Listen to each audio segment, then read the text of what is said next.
The mana calculation fan is simple. Massive thing weighing thousands of kilos. You pour mana into it, and the faster it spins, the more mana you have. Average score on the Hunter exam, 1,513 spins. The all-time record, 4,022. And our boy is about to shatter it. Today is the big Hunter's exam day. Every student is anxious because this can change their life. 100-meter dash. Average is 3.6 seconds. Record is 2.7. Our boy crosses in 1.2. 3,000-meter run. Record sits at 3 minutes, 17 seconds. He clocks 1 minute 17. Bro lapped the record holder. Push-ups and bench press, all gone. Every physical test on the board broken. Bro is on that Say Thomas streak. Students who used to mock him are now glued to the windows like it's a zoo exhibit. Then comes the fan. Here's the thing. For 3 straight years, every mana test he ever took showed the same result. 0. Couldn't even move the dial, couldn't make the fan twitch. He'd stand there straining with everything he had while the whole class laughed. But now he's focused, because things changed. He places his hand on it. The fan starts spinning slowly, making its first turn. Then in a split second, it jumps to 1,020. Pure dense mana starts dissipating like crazy.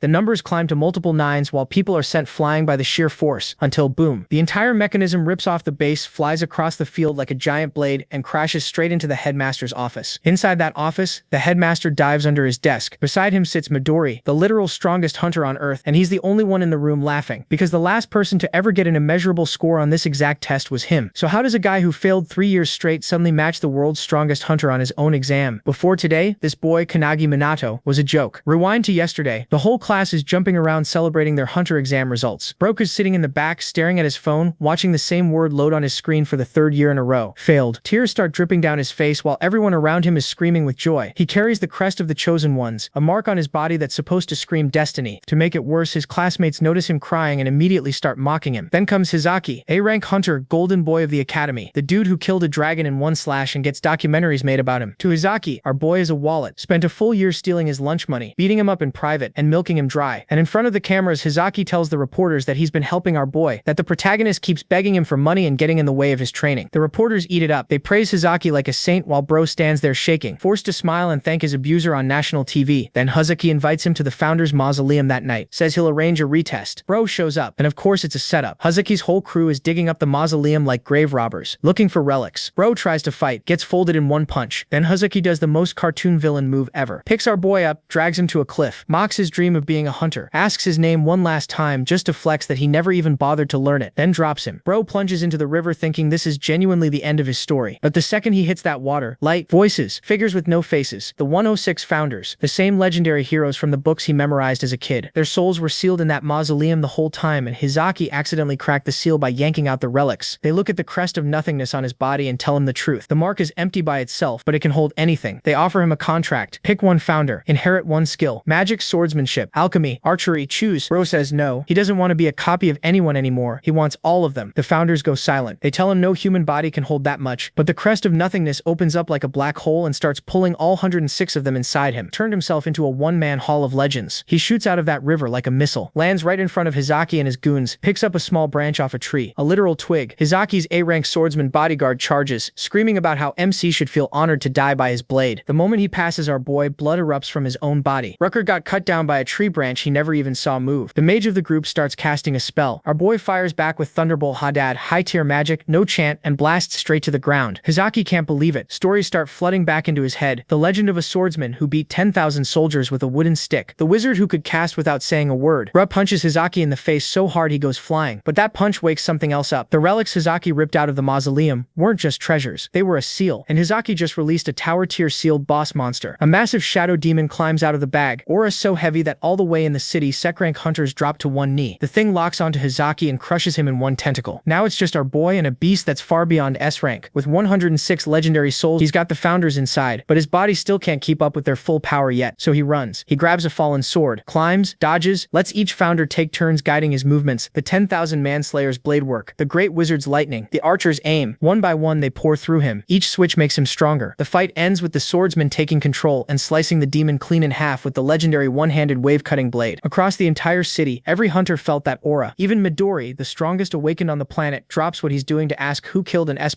monster before I got there. The answer is the kid who failed the hunter exam 3 years in a row. Cut to the next morning, same academy, same field. Bropun's limping toward the track, body still wrecked from carrying 106 souls through a boss fight, but he's been told he's getting 1 more shot at the hunter exam, and that's when he went to take the hunter exam again. But after the mana fan destroyed the office, Midori came to talk to our boy. He is shocked. This is the strongest hunter alive. After landing, Midori speaks to him directly and praises his exam results, but Kanagi can barely answer. Then Midori gives him one more test. The protagonist only has to land a single hit on the world's strongest hunter. MC freezes when he hears that. Midori is only 23, yet he became a full hunter at age 9. His name is already legend. He has burned thousands of demons to ash in moments. Other hunters don't even dare challenge him. 10 years ago, he wiped out the pandemonium alone, and 5 years ago, he stopped the Kyushu outbreak. He's a monster on another level. So when Midori explains the challenge, he can hardly believe it. Hinoki, on the other hand, is thrilled and immediately tells Kanagi to hand his body over. Midori lays out the rules simply. The protagonist has 1 minute to hit him. Win or lose, there will be no punishment. Midori will only strike once every 10 seconds, so the match stays fair. There is no reason to hold back. MC can use any skill or any weapon he wants, while Midori won't use his own techniques. To show he means it, Midori summons a huge collection of weapons and lets him choose. Seeing so many famous weapons appear at once makes the whole thing feel unreal. Kanagi is still trying to process that he's about to fight Midori one-on-one, so he hesitates, then asks if he can really use any weapon. Midori casually picks up a katana. With almost no effort, he slices it in half and says plainly that his body is tougher and sharper than any blade. The protagonist barely has time to take that in before Hinoki snaps. Furious at Midori's confidence, he demands control right now. His power swells, ready to burst out. That is when Kanagi realizes Midori's strength is on the same level as the Founder's. Against someone like that, he has almost no chance. Even so, he knows he can't waste time hesitating. By now, all the students have gathered to watch the fight. Without any warning, Midori starts the countdown with a small smile, signaling the test has begun. Kanagi grabs a sword and rushes straight at him. Hinoki asks if he's really planning to fight alone and says that's not fair, but MC ignores him and keeps going. He knows borrowing the Founder's power would be easier, but if he wants to become a legend, he has to do it with his own strength. He swings at Midori, but Midori avoids it with barely any movement. He keeps attacking, while Midori casually stays on his phone, asking what social app he uses and joking that this is definitely going viral. The students are stunned that Midori can dodge every blow without even taking the fight seriously. Still, Kanagi refuses to stop attacking. Then one student notices something strange in the way he moves. The protagonist raises his sword, fakes a downward slash, then switches fast into a horizontal strike aimed at Midori's feet and throat. The move is perfect, and Kanagi is shocked by how naturally his body responds. He also notices he isn't getting tired. That makes him wonder if this is another effect of the Founder's power. But Midori suddenly puts a finger against MC's head, ready to flick him, and casually says 10 seconds are already up. He barely dodges, but the force of Midori's attack tears apart the field. Seeing that destruction, Kanagi realizes his head would have been blown off if it had landed. Midori looks at his own hand, confused. He didn't sense killing intent from the protagonist, so now he wonders if he judged his force wrong. MC starts to panic, realizing he'll die if this keeps up. Desperate, he tries to remember the feeling of his stronger self. As he focuses, a powerful aura bursts out of him, and even Midori is caught off guard. Kanagi charges again, now moving much faster. The students shout that even the cameras can't follow them anymore. Midori notices the change and wonders if this power needs a trigger, or if he has been hiding it on purpose. Another 10 seconds pass, and this time Midori decides to hit him more lightly. He lowers himself, gets his finger ready for another flick, but changes it at the last second and taps Kanagi in the chest instead. The blow sends the protagonist crashing hard into a wall. He coughs up blood, but even then he's amazed. He's actually fighting the strongest awakened in the world. Kanagi knows that if he still had yesterday's body, that single hit would have killed him. Instead of scaring him, that thought makes him smile, because it proves he's getting stronger. Even so, MC knows he still isn't strong enough to pass. He forces himself forward and rushes Midori again. Then Midori suddenly appears at his side and he freezes. Midori apologizes and says he's seen enough. The 30 seconds are over. Then he chops the protagonist in the back of the neck, and Kanagi slowly blacks out as he falls. Midori notes that he's a genius, just not on the same level as the others. In the end, MC still can't bring out the power Midori felt before. Midori calls his secretary and says they're leaving, clearly let down by the result. But right then he grips his sword again. At once, Midori feels a fierce aura behind him. He turns and sees power pouring off Kanagi's body. Speaking through the protagonist, Hinoki says the stubborn kid is finally asleep, so now he can take over. He steps up and tells Midori they should keep this fight going a little longer. MC's spirit, pushed out of his body, panics when he sees Hinoki controlling it. But Midori only smiles, realizing this is the presence he sensed earlier. He wonders if it's another person or some kind of skill. Either way, one thing is clear. Kanagi is a monster now. With Hinoki in control, he attacks at once and yells at Midori to stop spacing out.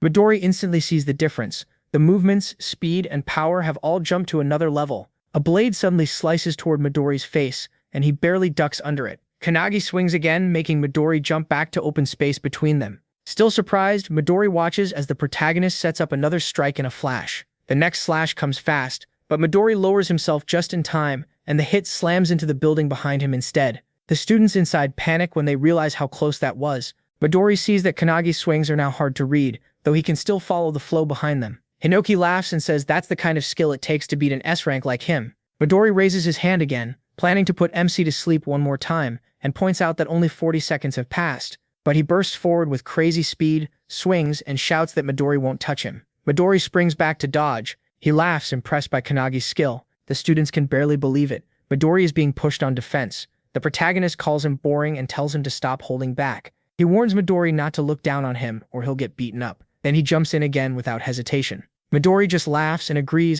With a quick kick, he sends a stone flying toward the weapons behind him. The weapons rise into the air at once, and he leaps up, catching Kanagi off guard, then snatches one from above. MC lights up, saying Midori is finally getting serious. They crash together in midair, foot against foot, leaving the students staring in shock. Both grab whatever weapons they can reach, breaking them apart with raw force. Inside Kanagi's body, the founders watch Hinoki go all out. They're impressed Midori can keep up. Old Man Spirit wants to join in, but another founder snaps at him for being tactless. The Great Wizard stays quiet, then realizes he has been watching Hinoki's movements and trying to copy them. He sees Hinoki shift his balance as he springs up from below, but the sword in his hand breaks again. Annoyed by the weak weapon, Hinoki gets angry. Midori, meanwhile, is having a blast. Then he notices there aren't any swords left and wonders if Kanagi will switch to guns. With a grin, Midori calls out that only 10 seconds are left and asks what Hinoki plans to do now. Hinoki looks toward the building behind him and leaps for it. He heads straight to the man who shoved Kanagi earlier and takes his sword.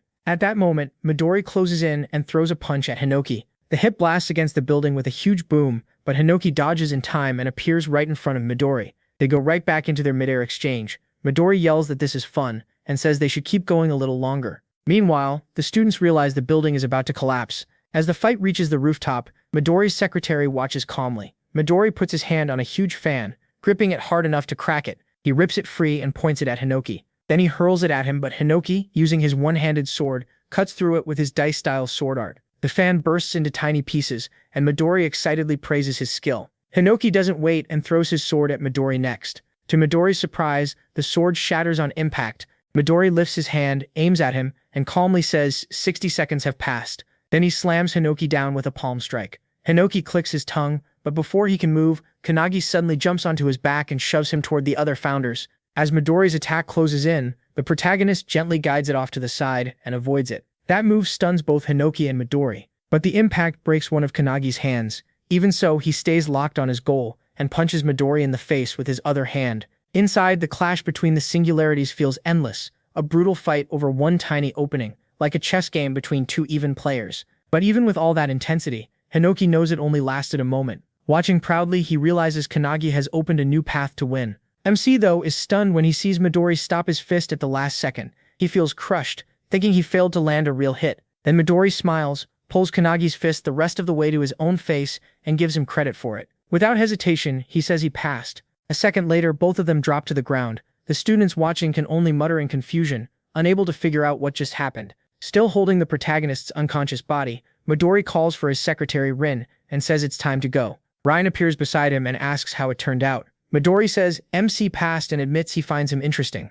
Then he adds that he accidentally broke MC's arm and asks her to heal it. She agrees right away. The students overhear this and can hardly believe he really passed. Then it hits them. The protagonist actually punched Midori. Cheers explode all around and the noise wakes the protagonist up. As Ryan heals him, she tells him not to move. He listens and thanks her. She also congratulates him for passing. Still stunned, Kanagi sits up and asks if he really managed to hit Midori. Before he can think it through, Midori suddenly appears beside him, amused. He doesn't drag it out. Midori just says a pass is a pass. He admits he started taking the fight seriously, once MC kept attacking. Midori praises him too, saying, dodging his strongest attack and moving like that was impressive. He tells Kanagi to be proud of what he did. He settles down and accepts the praise. Then he immediately moves on to the next thing, asking what happens now that he passed. The question catches Rin off guard, and she looks to Midori, who seems just as unsure. Later that night, back at home, Kanagi helps his mother clean while she gets food ready. She casually asks how many guests are coming, and the protagonist, not really sure, says maybe just one. His mother says it's been a huge day. Kanagi passed the hunter exam and even caught Midori's eye. She tells him she always believed he could do anything if he kept working hard. MC quietly takes in her words and appreciates them. But then she worries about someone so famous coming to their home and jokes that he might mistake it for a doghouse. He quickly shuts that down, saying Midori isn't like that. After helping out, he finally drops onto his bed, still thinking about everything that happened. His eyes land on the card Midori gave him, and doubt creeps in. He can't stop wondering why Midori seems so casual about all this. His mind drifts back to earlier, when Rin twisted Midori's leg after the fight. He still remembers Midori's scream and Rin snapping at him. Back then, Midori told the protagonist that winning meant he had agreed to become one of his comrades. Confused, the protagonist denied ever saying that, and Rin tightened her grip on Midori's leg. Midori then told MC there were too many people watching, and suggested coming to his house that night to talk properly. He said he'd explain his choices and tell him who their real enemies are. Kanagi keeps wondering who those enemies could be, since the tower was already destroyed by the founders and hunters are supposed to deal with the monsters from the dimensional crack. He wonders if something else is going on, but soon falls asleep. A sudden shout from Hinoki jolts him awake. He sees Hinoki and the founders in his room. Confused, he asks why they're here and what's going on. Hinoki only says they were talking and just finished. Still confused, Kanagi quickly covers himself and nervously asks if they decided who gets his body. Before Hinoki can answer, the doorbell rings. The protagonist apologizes, assumes it's Midori, and says they can talk later. He heads for the door, but the darkness around him feels wrong. Then, to his horror, he finds his mother collapsed on the floor. Panicking, he calls out to her and rushes over, but stops when he notices someone sitting in the kitchen. The stranger is eating the food she made, praising it while acting like nothing is wrong. In a mocking voice, the man says Kanagi should train his mother better and that they need higher quality food if they want to impress guests. MC demands to know who he is and what he did to his mother. The man doesn't care. He tells him to watch his mouth and introduces himself as Heitani Goru, an S-rank hunter and one of Midori's comrades. Then he orders him to grab his luggage because they're moving to the base. The protagonist boils with rage and throws a punch at Heitani at once, but Heitani dodges easily and appears behind him, asking if MC is picking a fight. MC says nothing. He thinks about his mom promising to raise him proudly on her own after his father died. He remembers her old beat-up shoes and how she kept telling him to spend money on new sneakers for himself instead. He also remembers her congratulating him earlier and saying she'd make his favorite tonkatsu for dinner. Staring Heitani down, the protagonist demands to know what he did to his mother. Watching closely, Hinoki recognizes Heitani as an S-rank hunter from the previous era. Irritated by this cheap Midori knockoff, he decides it's time to move. After seeing Kanagi fight Midori, the founders now understand how to deal with him from here on out. Heitani just laughs and mocks MC, saying his angry face is kind of cute. He lifts his hand to slap him, but he doesn't flinch. Even as the hit comes in, he stays calm. At the last second, Kanagi catches Heitani's wrist and easily flips him aside. The old founder is shocked. He knows that move from the old monster battles. A second later, Heitani is thrown through the window and smashes into the backyard wall. Still, he lands cleanly and walks forward again as if nothing happened. Trying to process it, he wonders if that was Aikido. Thinking back to Kanagi's match with Midori, he had already noticed not just his huge aura and sword skill, but another strange power too. The protagonist notes that Heitani is tougher than Hizaki. Running out of patience, MC demands an answer. He asks again what Heitani did to his mother, who is still inside, shaking in pain as the poison spreads. Heitani laughs and says Kanagi really has no idea what's going on. Then he finally admits that his mother was in the way, so he knocked her out with poison. Smirking, Heitani adds that if she's lucky, the damage might stay minor. He coldly says he doesn't understand. That makes Heitani look at him, confused. The protagonist asks why they'd hurt the family of someone they want as a teammate. Heitani laughs at the word teammate and suddenly appears behind him to attack. Kanagi barely dodges, but Heitani keeps coming, saying MC was never going to be their comrade, just a puppet forced to obey. He says once his loved ones become hostages, he will have no choice. Then he calls him naive. Before the protagonist can respond, Heitani stomps on his foot and cuts him, sneering as he asks if he was right. Kanagi jumps back and feels his cheeks start to burn. When he touches it, he realizes the poison is already spreading. Grinning, Heitani shows the poison needles on his fingers and says it's already inside MC. He explains that his skill, Phantom Bug's Poison Deadly Vision, lets him make dozens of poisons from his own body. He complains that this job is annoying. If he wanted, he could spread deadly gas across 5 kilometers, but he can't do that in the middle of the city. Then he warns Kanagi that the poison will kill him in 1 minute, unless he joins their group and takes the antidote. Otherwise, he dies. He realizes how deadly the toxin is. For a normal person, escaping it would be impossible. Looking at his hand, he calls out to Valentine, the god of medicine, and asks if she's inside him. The founders all turn toward Valentine, who looks startled and confused. Kanagi apologizes for calling her so suddenly and asks if she can teach him later how to cure the poison. Flustered, she says yes. Annoyed, Heitani throws more poison at him and demands to know what nonsense he's muttering. The protagonist dodges and explains that the Aikido move he used came from one of the gods inside him. The old man is stunned, realizing MC copied his technique from seeing it just once. Then he calls out the 10,000 army slasher, Hinoki. the blue spear of destruction, shimmer Kalkus, and the heavenly bow Margit. He says he learned and memorized all their techniques from the records, then tells Heitani the founders he once admired now live inside him. That leaves Heitani stunned. But instead of backing down, Heitani gets furious and yells that he'll make Kanagi suffer. He rushes in with his poison needles ready. The protagonist jumps away just in time. Heitani's strike hits a tree, and it instantly withers and dies. He attacks again, shouting that if Kanagi kneels and begs, maybe he'll get an antidote to ease the pain. Once the agony takes over, he'll never be normal again. His mind will break, but MC says nothing, and waits for the right moment. Just as Heitani reaches him, he slides aside and presses a palm into his chest, using the fist of Saint Wontak. The blow makes Heitani cough up blood, which shocks Wontak inside him. The impact launches Heitani into a streetlight. Kanagi follows with a kick using the feat of light Alerson, sending him flying even farther. Alerson is stunned by the force, but Heitani still gets back up fast. In the next instant, he's right in front of the protagonist again, striking with both hands. Kanagi slips through the attack and snaps some of the needles, then drives the sharp beak corral into Heitani's stomach. Next, MC slashes him with Dragon's Claw, Rowan's skill, leaving Rowan shocked inside him. When Heitani grabs him, he uses the flipper of Lilac and whips Heitani through the air. As he's tossed around, Heitani can't understand what's happening. The poison should have blurred Kanagi's mind and hit his nerves by now, yet he's still fighting at full strength. Then the protagonist activates the Magus of Truth, Melteus Silentius, and fires it at Heitani in a massive blast. Everyone is left stunned. Hinoki asks the founders if they saw that. He says that after beating Heitani, Kanagi started copying all of their techniques, both physical and magical. He doesn't care if it's because of the crest of nothingness. MC is interesting, and the founders agree. Hinoki says they should train him. If they do, Kanagi could become the strongest Awakener. Elsewhere, hooded figures race across rooftops. One tells the others to hurry. Nemours guilds are after him, so they need to reach him first. Then Midori suddenly appears behind him and asks if there are really that many. The man freezes in shock, and Midori calmly says that if there are 15, this one should be the last. He points near the man's forehead, flips him over, and slams him into the roof. Midori contacts Rin with Raven's call, and she answers right away, saying she's arrived and no Awakeners are nearby. Then she adds something unexpected. Someone else had already shown up. Midori stays quiet, waiting for the rest. Rin explains it was Heitani, the S-rank poison user. He came for Kanagi and got completely crushed. Midori looks toward the rooftop where Heitani is sprawled out, mouth hanging open, and wonders what on earth happened. A little later, they reach the protagonist's house. Grinning, Midori praises him and admits he never thought the protagonist would beat an S-rank hunter. Then he quickly asks if the poison got him. MC rubs his cheek and gives a small awkward reply. Both he and his mother are okay. Hinaki folds his arms and reminds him that without Valentine, he wouldn't have survived the night. At her name, Valentine groans tiredly. Hinaki gives her credit anyway. Solving it all in 5 seconds is impressive. Valentine shrugs and says it wasn't hard. Since the poison maker was right there, she just took some blood samples and made the antidote. Midori lets out a breath, apologizes for arriving late, and tells him he's already set up protection against the many groups now targeting him because of today's video. Still trying to catch up, Kanagi asks the one thing bothering him most, was Heitani lying about being Midori's ally?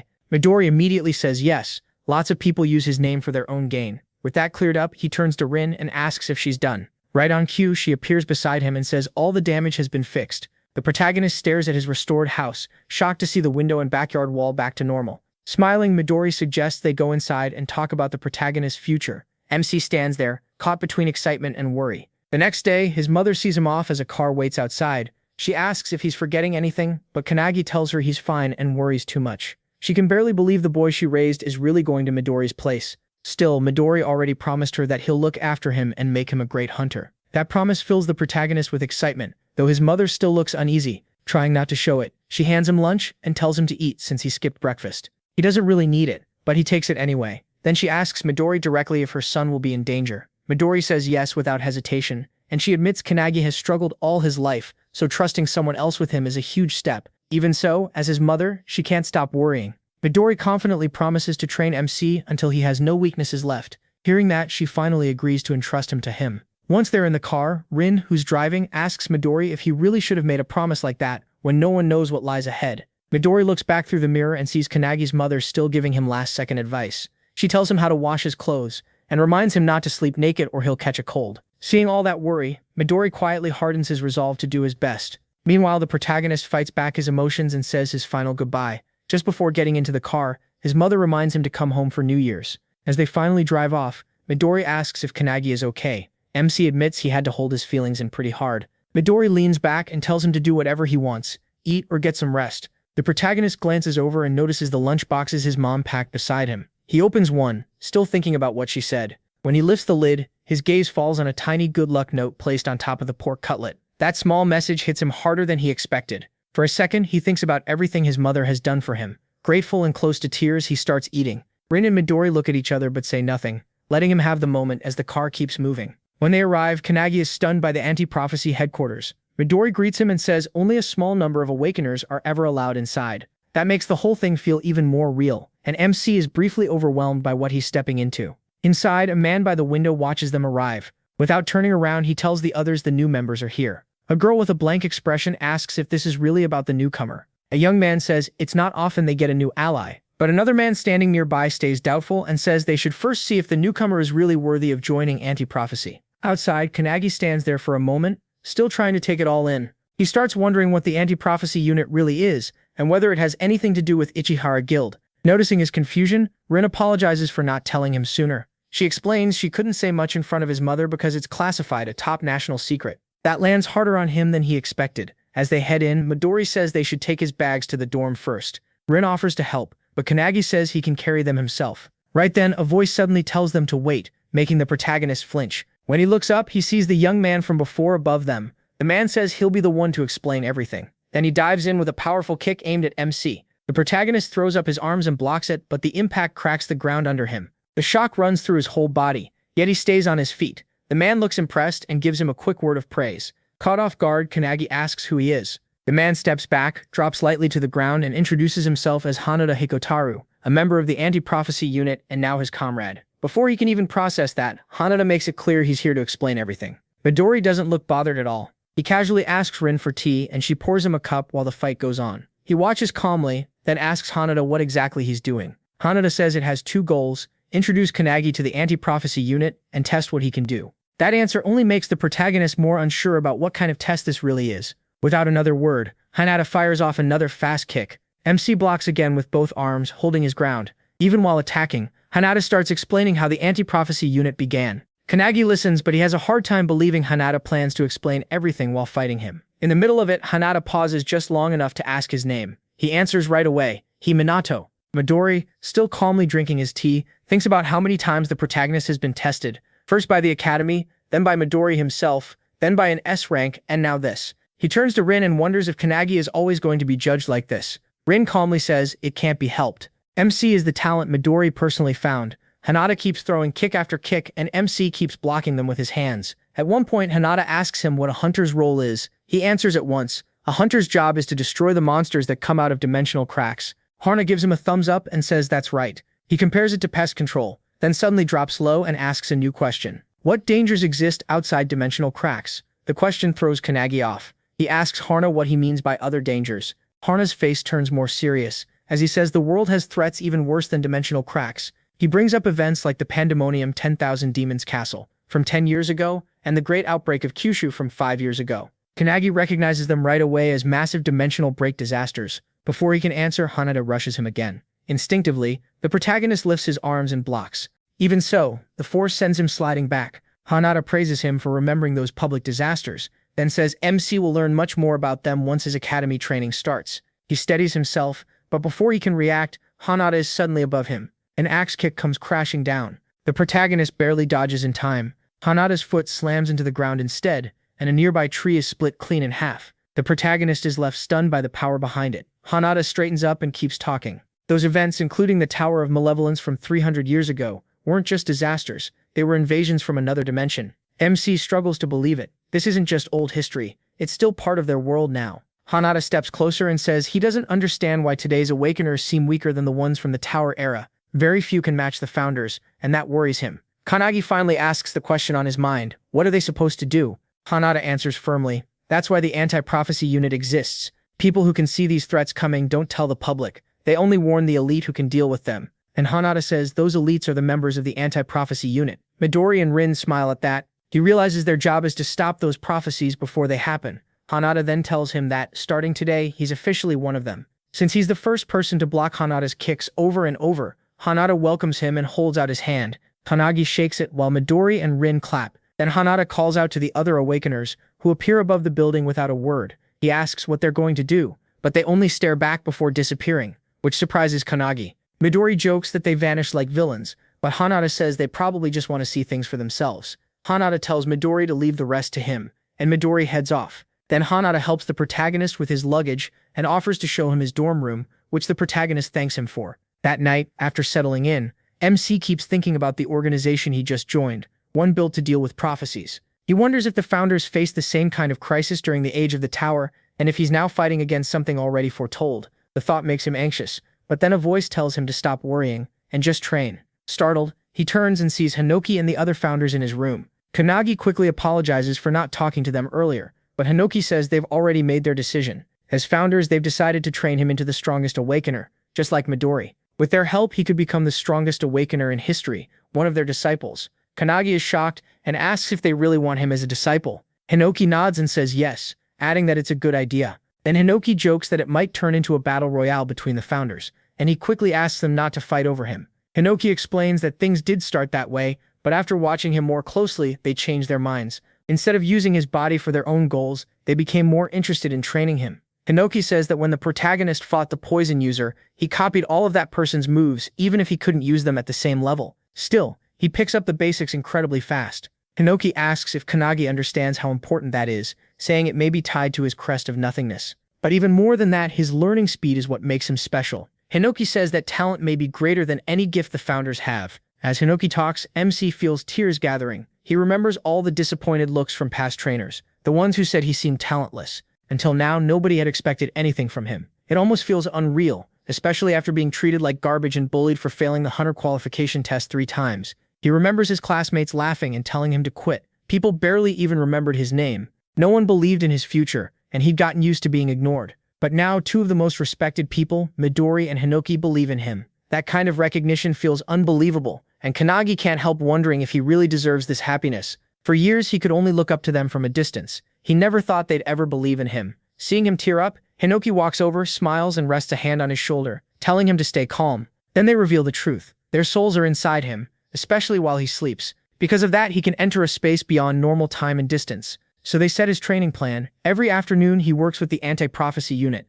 At night, the lessons continue in his dreams. Quiet, easy sleep is over. Still, he's ready for it. He accepts their help right away and says he'll follow their lead. Night passes and morning comes. In the bathroom, Hanada is at the sink washing his face when he notices him walk in. They exchange a quick greeting. The tired look on his face says it all. He admits he still hasn't gotten used to the brutal routine, and Hanada remembers struggling the same way when he first moved into the dorms. But then Hanada notices something strange. A strong aura is coming off him. That instantly grabs his attention. On instinct, Hanada throws a fast kick at him. He casually ducks, spits out the water in his mouth, and avoids it with no trouble. Then he walks off, saying he has no energy for this first thing in the morning, and he's going to the cafeteria. Hanada is left stunned. His kick was faster than yesterday, but it still got dodged like it was nothing. A little later in the cafeteria, Hanada finds a place to sit and walks over to a woman eating fruit, asking if he can join her. She gives a short yes. Hinoki sits across from her and motions for him to sit next to him. He remembers this woman was introduced yesterday as one of Hinoki's teammates. Still, she stays cold and formal,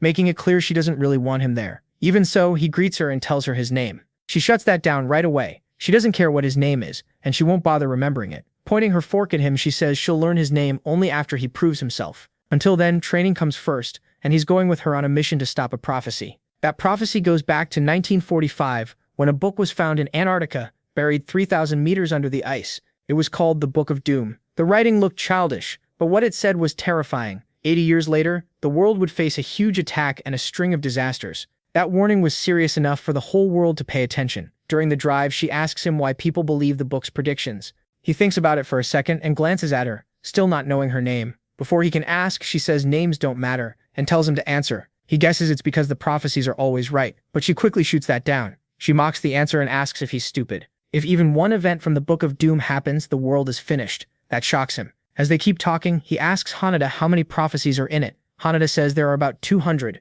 That makes him wonder if the world is already doomed, but Midori explains that nearly 180 have already been stopped, leaving him amazed. Still trying to understand, he goes back to the same question. Why does the world trust the book so much? The woman explains that the Book of Doom was found by an explorer named Bernard Russell. When Bernard opened it, the first page said, "Hello, Bernard," then listed the exact time he found it. March 17, 1945, 11:35 a.m. on a sunny day. That was all the proof anyone needed. Hours later, they reached Tokyo's Sumida Ward, where a mid-level dimensional crack has opened. As they get close, guards stop them and say the area is restricted. They rush past so fast the guards can only stare. When he hesitates and asks if this is really okay, Hanada says yes. The woman starts explaining the bigger danger. Disasters like World War III, the dark side of the moon, the invasive pandemic, and the floating trees are all treated as emergency cases. One of the worst was the pandemonium outbreak, which Midori managed to stop. And while the Book of Doom is famous, it's only one of many grimoires hidden around the world. The anti-prophecy unit was created to gather info, study those predictions, and act before they happen.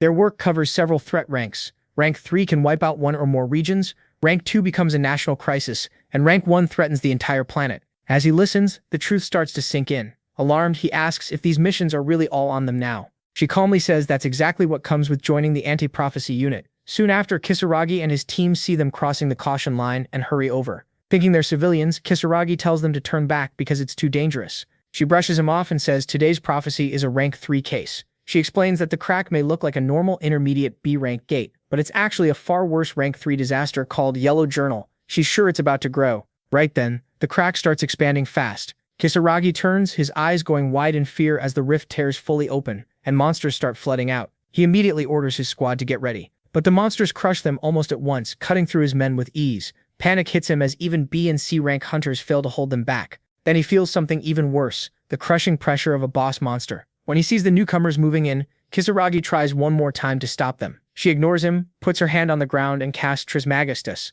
At once, spears burst up from below and skewer the monsters in a brutal instant. Hanada jumps in too. He tears across the field at high speed, dropping enemies one after another with clean, controlled strikes. Kisaragi can only stare. He thought his S-rank strength was impressive, but these two are on another level. He has no idea who they are. Then the woman tells Kisaragi to fall back. To them, he's the civilian here. His eyes drop to the mark on her hand, and he freezes. They aren't random fighters, they're government agents. Before he can think any further, a giant hand bursts out of the crack and tears it wider. A massive beast steps through, Jilia Ulner, a monster beyond S-rank giving off crushing pressure. The woman rushes at it without hesitation. Kisaragi yells for her not to be reckless, but she doesn't stop. The two of them attack together without fear. Hanada fires off a string of kicks at the beastman, then realizes in shock that they do nothing. Its anti-physical armor blocks the hits completely. He has to pull back as it lunges at the woman. She quickly gathers energy for a counter, but Kanagi suddenly appears between them and catches the attack with his bare hand. The beastman explodes from the impact. Everyone is stunned. When the shock clears, Hanada realizes it was a penetration shock. But the real surprise is this: Kanagi just killed an S+ rank monster in one hit. Hanada can tell his strength has jumped like crazy overnight. The woman calls out that he didn't need that much force, but he already knows the best way to beat something with high physical defense is to destroy it from the inside. He learned that from Wantak, the Fist Saint, who taught him the basics of penetration attacks the night before. After that, Kanagi looks at the girl and says, since he saved her, the least she can do is tell him her name. She lights up and says her name is Akane. There isn't time to enjoy the moment. Hana turns back to the fight, boosts his body, and charges the next wave coming from the crack. Akane follows with her own attack, coating the monsters in liquid mercury before blowing it up with Mercurius Reject. Together, they push ahead, now sure that just like Kanagi said, attacking from the inside works much better. Ready to keep going, Akane signals Hanaod, and both of them charge straight for the crack. Behind them, Kisaragi can only watch in disbelief. He knows the world inside that crack is a different realm full of unknown danger. Going in there is insane. But before he can stop them, they jump through the crack without hesitation, leaving him surrounded by dead rank monsters. One thought hits him. These two must belong to that rumored secret group. Inside the dimension, a huge swarm of monsters is waiting. Akane raises a hand and notes they're the same kind as the ones outside. Then she creates a storm of mercury spears that pins the monsters down in an instant. As he runs, Kane watches her technique and sees how powerful she really is. Now he understands why she's called the anti-prophecy unit's best area fighter. After clearing more enemies, Akane faces a giant bear monster. Just as she's about to attack, Hanada jumps in first. The bear swings its claws at him. Hanada avoids the swipe by springing onto the roof. From there, he rains down kicks from every side. Kanagi watches, impressed by how easily Hanada moves, and lets out a small laugh, then suddenly freezes. He charges the bear and copies the same rapid kick combo. He asks Hanada if it looked like his move. Hanada is stunned, then grins. After bringing the monster down, they keep moving. Akane realizes the deeper they go, the fewer monsters they find. Soon, they arrive at a huge arena-like space. Then a crushing presence fills the area, warning them that something big is coming. A giant Minotaur warrior lands right in front of them. It's completely furious. This is the boss, a blind Minotaur with triple S rank power. Hanada and Kanagi are caught off guard by how huge it is. Akane, though, stays calm and asks if this is really the boss. At once, countless spears pour out from the portal. Akane tells the others to use their strongest attacks. She says she'll finish it herself. Hinata immediately starts gathering energy. In the back, Kanagi watches both of them in awe. Still, he feels their attacks may not be enough. Hinata is surprised that the protagonist doubts their best shot. Even under a storm of magic, the beast swings its huge weapon. The blow smashes the ground, opening a crater and sending shockwaves through the arena. When the dust clears, they stare in shock. The monster took their strongest attacks without a scratch. They get ready to fight again, but as Kanagi braces himself, he hears someone praising Akane's talent. He knows that voice right away. It's Killick, the spirit of his founder. Killick, an alchemist, says Akane has purity, speed, and amazing power, so it would be a waste for her to die this young. He says Akane did all she could, but this Minotaur is far stronger than she guessed. Its physical resistance is a full 100. Worried, Kanagi asks what he should do, and Killick just laughs. Meanwhile, Hinata and Akane keep struggling against the boss. They realize they should have brought someone stronger with magic. Akane looks at MC and is shocked by the strange power coming off him. MC has handed control of his body to Killick. Using Kanagi's body, Killick casts Mercurius on the Minotaur's legs. The spell locks its lower body in place. Akane is left speechless. She's shocked that he used a skill like hers, and used it in a way that pinned the monster down. Killick turns to Akane and bluntly calls her a fool. He tells her she's too rigid and still hasn't learned to control matter in all three forms, which a true alchemist must do. While saying that, he floods the Minotaur's whole body with mercury. Soon the metal starts leaking from its mouth. Then he casts a boiling spell. The mercury inside heats up fast, cooking the beast from within as toxic vapor spreads out. The air gets hard to breathe, and Akane stares in amazement. Instead of overpowering the monster, Killick used temperature to break it. The Minotaur twists in pain as its body burns from the inside. While finishing the spell, Killick casually tells the protagonist he wants Akane as his student. The protagonist brushes it off like a joke. At last, the boiling mercury destroys the Minotaur, and it collapses dead. With that, the day's mission, beating the boss of a level 3 prophecy, ends in success. Akane can only stare, unable to process what she just saw. The technique MC used should only belong to an awakener living inside a crest. That means MC must be in the same class as Hiko, but he also used alchemy on her level. Still shaken, she demands to know who Kanagi really is. He just smiles and holds out his hand, introducing himself. Annoyed but curious, Akane reluctantly shakes it and says she'll remember him. Seeing the protagonist earn Akane's respect makes Hinata smile. Outside, Kisaragi and his men are still waiting when the dimensional crack suddenly starts to close. Just before it seals, the three of them jump out. Kanagi asks if the mission is done, and they tell him all that's left is reporting to headquarters. As they talk about what comes next, Kisaragi walks up and thanks them for saving his team. He says he won't ask who they are or what happened inside.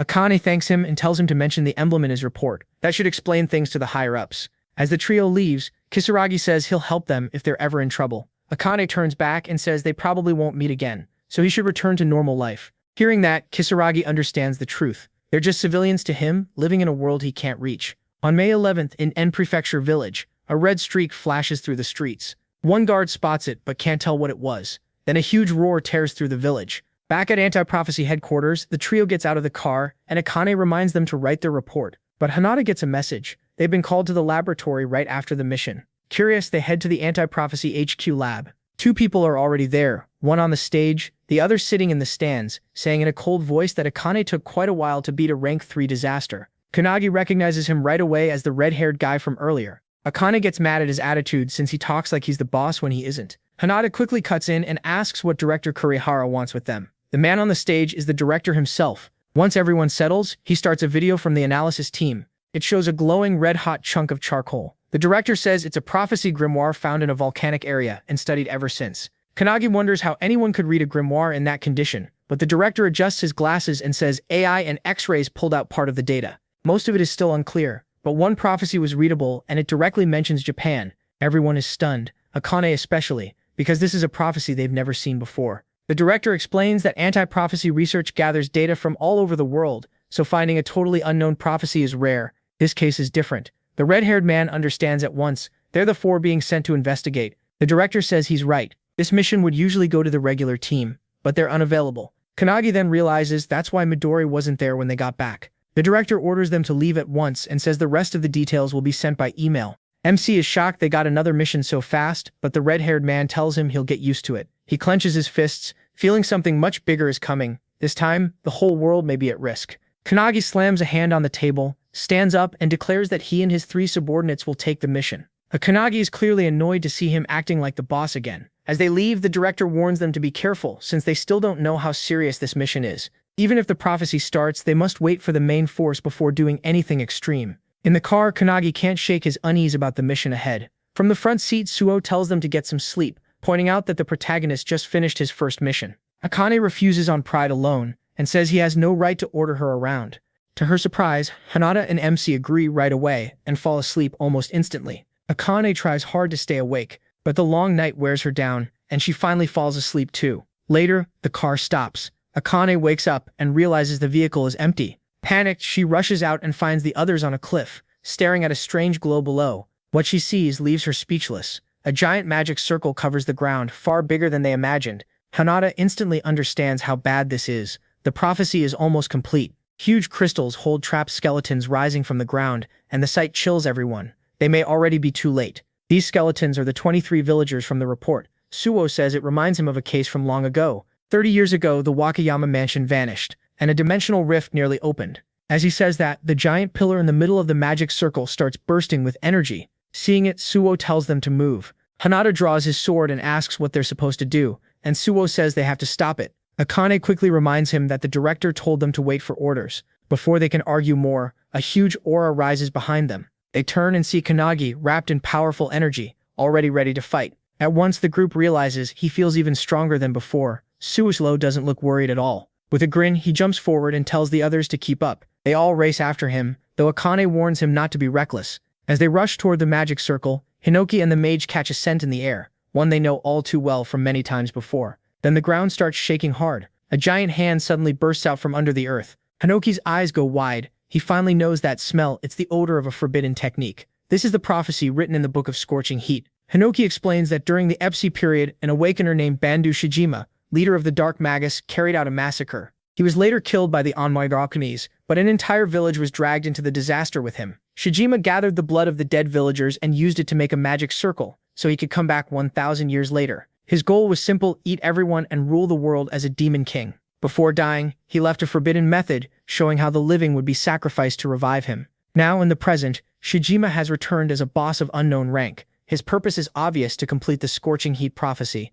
He looks at his hands and frowns. This revival gave him far less power than he expected, so he wonders if the ritual didn't get enough sacrifices. Looking around, he laughs to himself. After 1,000 years, this place has barely changed. Then he spots the anti-prophecy unit coming and grins wildly, thinking more sacrifices have arrived. Using dark arts, he casts Plate of Yin and triggers a huge blast under the charging squad. Kanagi watches in horror as Hinata and Akane are swallowed by the explosion. But when the dust clears, both of them are fine. The protagonist's face tightens when he sees another dark circle appear under where they landed. It is the Dark Art Death Realm. Hundreds of spirits pour out, their hands grabbing at Hinata and Akane. They fight to break free, and quickly realize Shijima is far stronger than they thought. As he watches his spell work, he suddenly feels someone behind him. Kanagi going in for a sneak attack.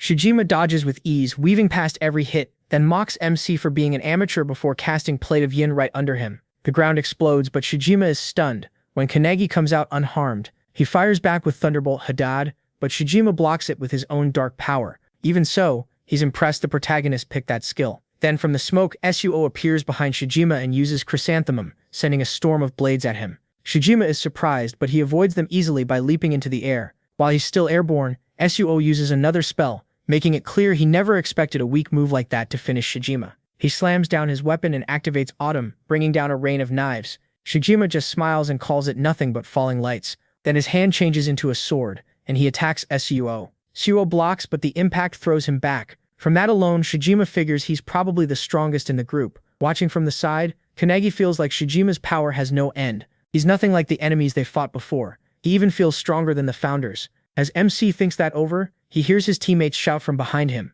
He turns and sees Akane and Hinata getting blasted by black art attacks. They break out of it and charge at Shijima, who is still clashing with Suo. Without slowing down, Shijima summons 3 skeleton demons to stop Akane and Hinata as they rush him. One appears in front of Hinata, and he kicks it, but to his shock it does nothing. These monsters are as tough as the minotaurs from before. Another skeleton demon steps in front of Kanagi and blocks his way. At the same time, Suo and Shijima keep trading blows, and Shijima taunts him, saying his allies won't be helping. The moment he says that, Suo cuts straight across Shijima's shoulder and says he doesn't need help. He points his blade at Shijima and warns him to back off, saying the only thing he trusts is his own strength. As blood runs from the wound, Shijima laughs like a madman and shouts that he needs no one either. He'll devour them all. Then he rushes Suo, who barely blocks the strike before it hits his body. While Suo strains against the attack, he hears someone call out behind him. It's Kanagi, charging straight at Shijima. Shijima is shocked, since he sent a demon to stop him. He glances back and sees the others still battling their own demons, while his lies split in half. Before he can react, Kanagi smashes him in the face with a heavy punch, dragging him across the ground. Even Siwo is surprised by that hit, and the protagonist tells him they should team up to beat Shijima. Siwo freezes for a second. MC and Akane hadn't even finished their own fights yet. MC already did and is now offering help. Still, his pride takes over and he flatly refuses. He insists he doesn't need anyone. He's enough on his own. Kanagi can't believe it, but before they can argue, Shijima suddenly closes the distance and unleashes Magatsu's breath, a powerful beam aimed at both of them. Siwo manages to block it, but he gets blasted away by the attack. He slams into a tree, his vision fading as he starts to black out. As he loses consciousness, he sees Hinoki and the mage standing before him in spirit form. Hinoki tells him he passed out, so they pulled him into his own mind. Even with pain tearing through his battered body, Kanagi forces himself up and begs them to send him back. He still has to fight. Before they answer, a deep commanding voice echoes through the space, telling him to stay out of the battle. Outside, Su is barely keeping up with Shijima's non-stop attacks.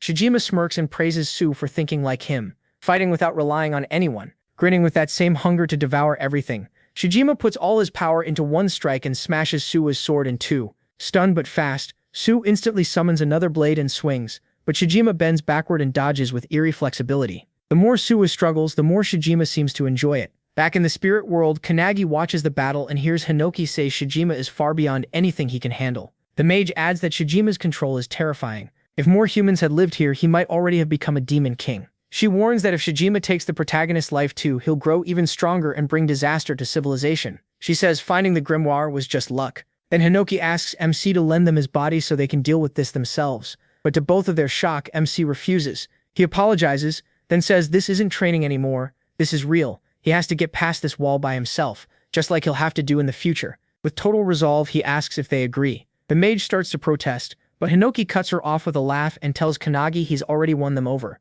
He puts a hand on his shoulder and reminds him he said he would surpass the founders. Then he tells him to go, use everything he learned, and fight his own way. That lights a fire in the protagonist. He turns toward the battlefield and asks the founders to watch him. Then he sprints back into the fight where Shijima and Su are still clashing. Su is badly worn down, and the instant he opens his eyes, Shijima attacks again, launching him into the air. While he's still up there, Shijima prepares the finishing blow. Just as Su braces himself, someone catches him in mid-air. Kanagi grabs both him and his sword, then throws him down and away from Shijima's incoming beam. Su crashes to the ground, and Shijima turns back to MC in the air. He fires another Magatsu's breath at him, but freezes when Kanagi calmly uses Hinoki's one-handed sword style. With perfect focus, he cuts straight through the beam, then slices off Shijima's arm. Shijima is left speechless, unable to understand what just happened. Trembling with rage, he screams about who he is, but the protagonist coldly answers that he's the one who will surpass the founders. Watching from the spirit side, the mage asks Hinoki if MC can really beat the Dark Magus, but even he doesn't know. What he does know is that Kanagi isn't reckless. Hinoki suspects he learned something new while sleeping in the car on the way here. A big grin spreads across his face as he wonders if it's something even he can't understand. Su is just as stunned watching the protagonist move so smoothly. A moment ago he refused the protagonist's help, and now that same help just saved his life. Kanagi keeps pressing Shijima with non-stop strikes, forcing him to teleport back and answer with the Dark Art Pomegranate. A wave of energy shots rushes at MC. He tries to dodge but quickly sees they're tracking him. No matter how he moves, the blasts keep following. Then he remembers one of the founder's skills, Aftershock. He stomps the ground and raises a wall of stone in front of himself, stopping the attacks. Shijima is caught off guard but quickly fires another barrage. Kanagi uses the broken rock pieces to shield himself again. Seeing an opening, he combines two skills and flashes behind Shijima, but Shijima barely avoids the hit. He instantly counters with Plate of Yin and lands the blast on Kanagi. He takes the hit but absorbs most of it. Using a floating rock as a step, he launches himself back at Shijima, remembering the founder's lessons. Shijima dodges again, but the protagonist's mix of techniques leaves even him shaken. Watching from afar, the founders are stunned by how fast MC has grown and how fiercely he attacks, but Shijima still isn't done. With a dark stare, he uses his forbidden art and creates a giant skeleton through skeleton fusion. The massive creature towers over everyone, pouring out evil energy. Shijima smirks and says, "This is the end." The giant skeleton swings its huge hand at Kanagi as the founders shout for him to run, but he doesn't move. In that moment, he realizes that even at full power, he still can't beat Shijima. He needs more, something beyond his limits. Thinking back to Hinoki and the mage's training, he remembers Shining Flame, the one-handed sword style, the wave blade, and the different slashes Hinoki taught him. Combining both teachings, Kanagi pours shining flame into his hand and into his sword, turning it into a blazing blade. The mage and Hinoki stare in shock. The protagonist has done the impossible. MC grips his powered-up sword and gets ready. He just unlocked a move called Blazing Fire Cutting Blade. Without pausing, he rushes the giant skeleton and swings as Shijima stares in shock. Thinking back to Hinoki's sword lessons and the mage's magic, he pushes past both and wraps his blade in fire. One slash cuts through the skeleton from top to bottom and slices Shijima in half too. Everyone is stunned that he fused two magic skills like that. The alchemist founder is especially amazed. He calls the protagonist an irregular, shocked by how easily he swaps and combines different skills. He never thought the protagonist could fuse techniques so smoothly, and now he suspects there's even more hidden in him. Then the alchemist suddenly disappears, leaving Hinoki confused. Hearing that, the mage agrees. They may have badly underestimated Kanagi. For the first time, she wonders if raising someone like him is really a good idea. Hinoki, though, is thrilled and wants to see how far MC can go. He drops to the ground, worn out, then freezes when he sees Shijima's split body starting to rebuild itself from the blood. Enraged, Shijima growls that one hit to the head would have killed him.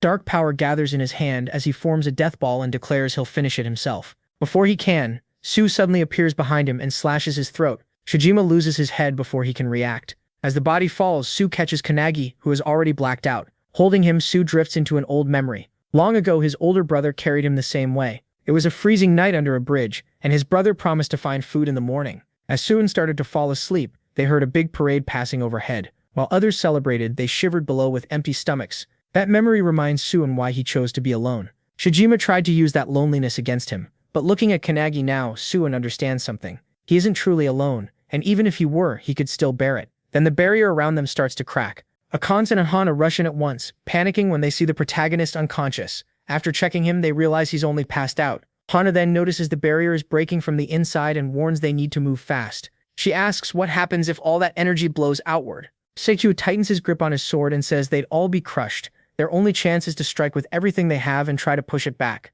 He sounds sure, but deep down he doesn't know if they can do it in their condition. Still, there's no other choice. As everyone gets ready, Kanz, still unconscious, suddenly raises his sword and pours energy into it. Seichu stares in disbelief. Inside MC's mind, Hinoki has taken over and is moving his body. When the barrier explodes, everyone fires off their strongest attack, while Hinoki uses his one-handed splitting cloud strike. Outside, a red-haired man runs toward the area with two others, and they warn him the barrier is about to break. A second later, it bursts open. The men think they're too late. Then a bright blue beam shoots from Kanagi's sword into the sky. The red-haired man watches in awe, recognizing it as a perfect sword technique with no hesitation. He's Sumakoto, captain of the anti-prophecy unit, and he wonders who pulled it off. Later, on a plane over Peru, Midori talks with Makoto and is amazed that the new recruits stopped the unknown prophecy. Back in Japan, Makoto stays on the call while dealing with a rank 1 prophecy that he says is far more dangerous than the last one. Instead of sitting inside the plane, Midori lounges on top of it, smiling as he thinks about how much the anti-prophecy unit has grown,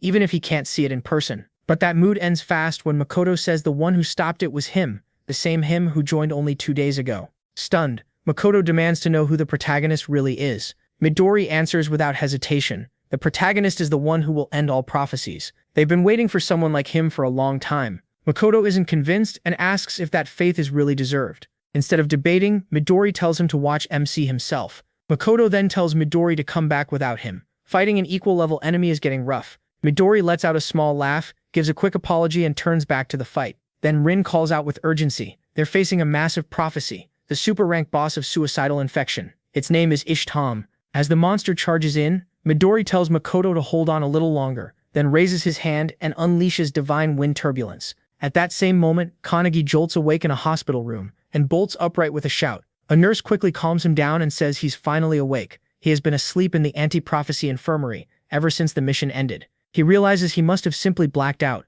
He slept so deeply that he never even reached the spatial realm to train with the founders. The nurse assures him he's okay, opens the curtain and tells him to call if he needs anything. As it parts, Kanagi sees Su nearby with his arms crossed, silently watching. That makes him wonder if Su stayed there the whole time. Looking around, the protagonist notices Akane and Hana aren't there. When he asks, Su says they're training because they felt useless in the last battle. Then Su calmly admits MC's strength was overwhelming. Hearing praise like that from him leaves MC stunned, but before he can respond, Su stands up and harshly asks who he really is. In under 2 days, the protagonist took down a rank 3 and even a possible rank 1 boss. He also used a fusion spell Su had never seen before. So Su presses him again, who is he really, and how can he become like him? Before Kanagi can answer, Makoto walks in. He asks if MC is the one he came for. He says yes, and Suo is stunned that his older brother showed up. Makoto walks right past Suo without much of a glance. Kanagi nervously asks if he really is Suo's big brother, and the instant he says it, Makoto draws his sword and swings it just inches from everyone. Suo and the protagonist are both caught off guard, but he dodges.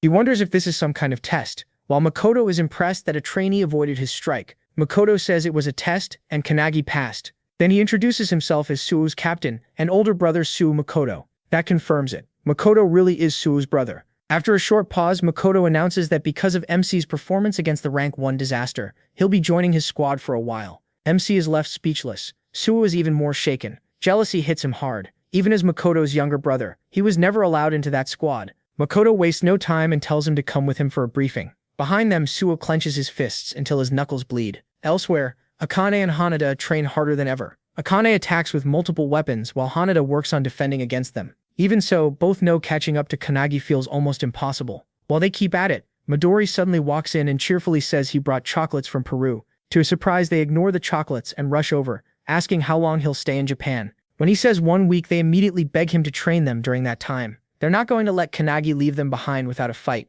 Midori didn't expect that much determination. He agrees, then asks about Suo and whether he wants in too. Right then, Suo arrives and says with total resolve that he'll join them as well. Meanwhile, Kanagi hurries after Makoto through the hall. Back in the training room, the group is surprised to see Suo that fired up too. He tells them the protagonist was personally chosen by his older brother to join the squad for now. That shocks Akane and Hanada. They realize just how far MC has come. Getting picked by Makoto is a huge deal, but Suo takes it as proof that he's still behind him and needs to get much stronger. At the same time in the hallway, he asks what this meeting is about, and Makoto says it's for their next mission. They leave tomorrow morning. Then Makoto suddenly stops and asks if the protagonist is close with his younger brother. Thinking back to their last fight when Suo lent him his sword, Kanagi quickly says yes. Even though Makoto acts cold, he secretly worries about Suo and just never shows it. Because of that, Suo wrongly thinks his brother hates him and doesn't care. The truth is, when Makoto visited before, he wasn't ignoring Suo, he just couldn't bear to look at his injuries. But Suo took it as rejection, and that pushed him to risk his life and grow stronger, just to earn Makoto's attention.